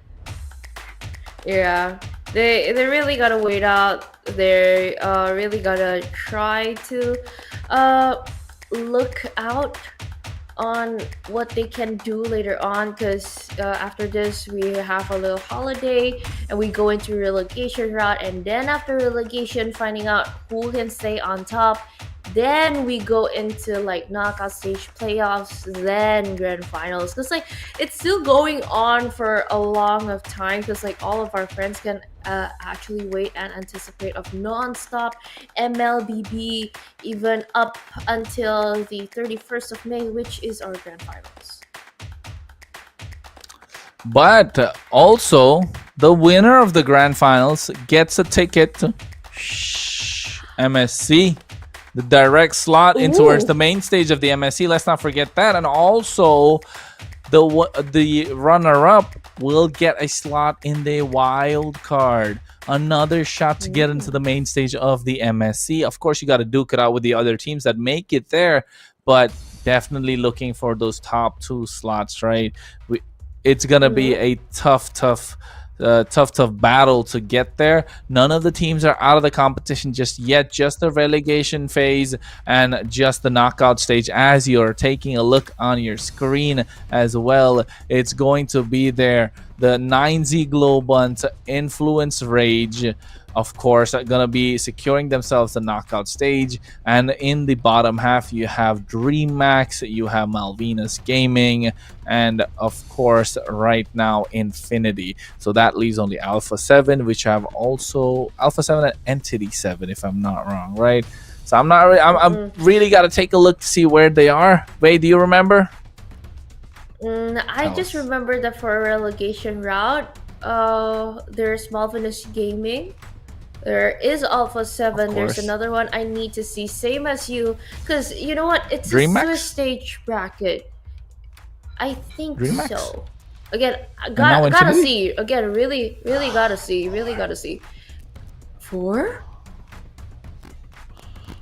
Oh my god. Oh no. Let's take a look.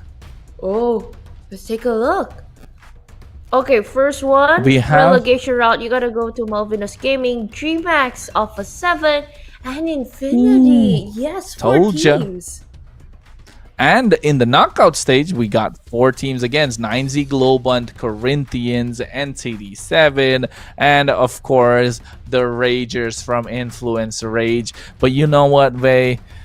I would have also been raging if every single time I had to pay full price to get any diamonds for playing this game. But you know what? I was lucky enough to come across...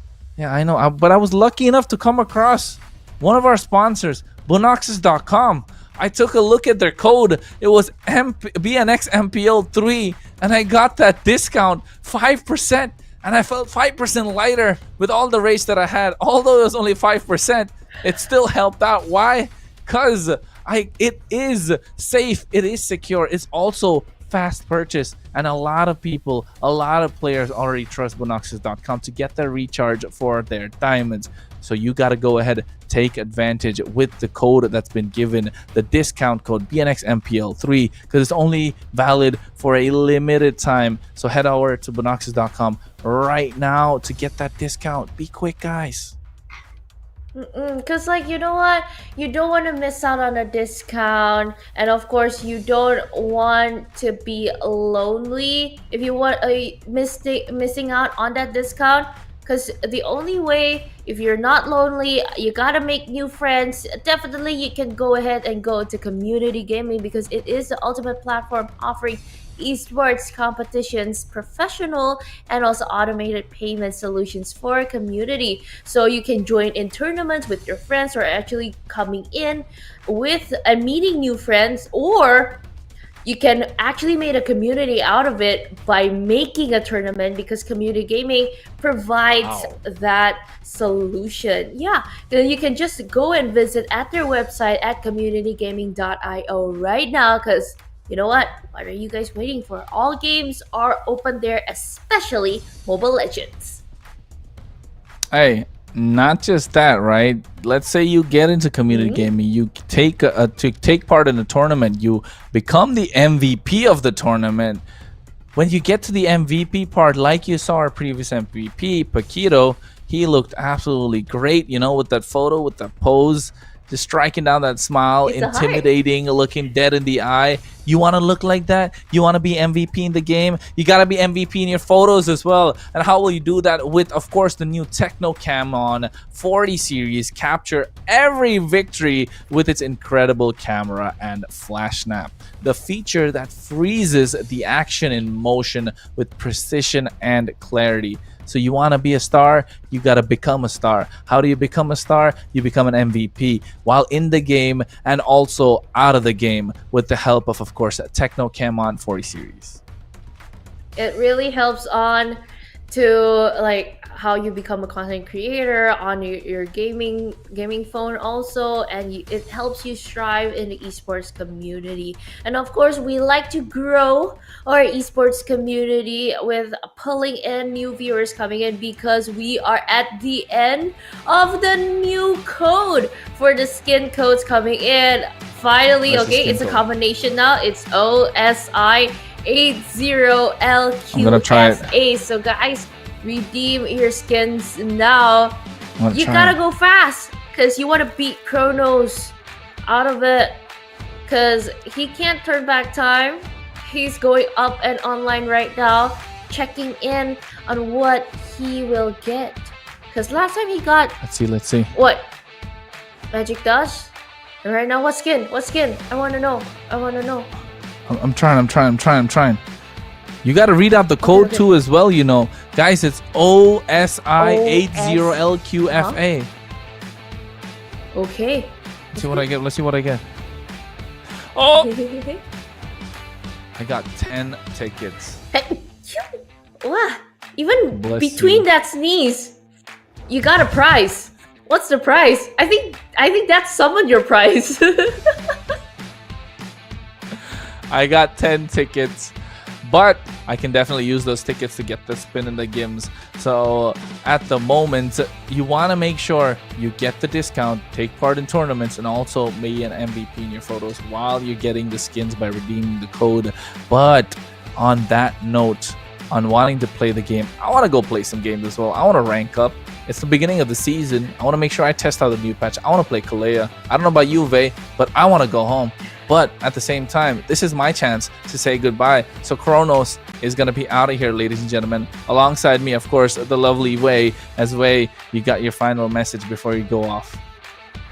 Of course, we'll have a little bit of holiday, but again, full-blown action pack. You guys can see a lot more MLBB later on, and we will be seeing you guys in week number 4 later in April for MPL LATAM Season 3. So don't miss it out. We'll still be here with you guys, and I'll be signing out too. Bye-bye. Kronos and Vey out of here. Bye-bye. Bye-bye.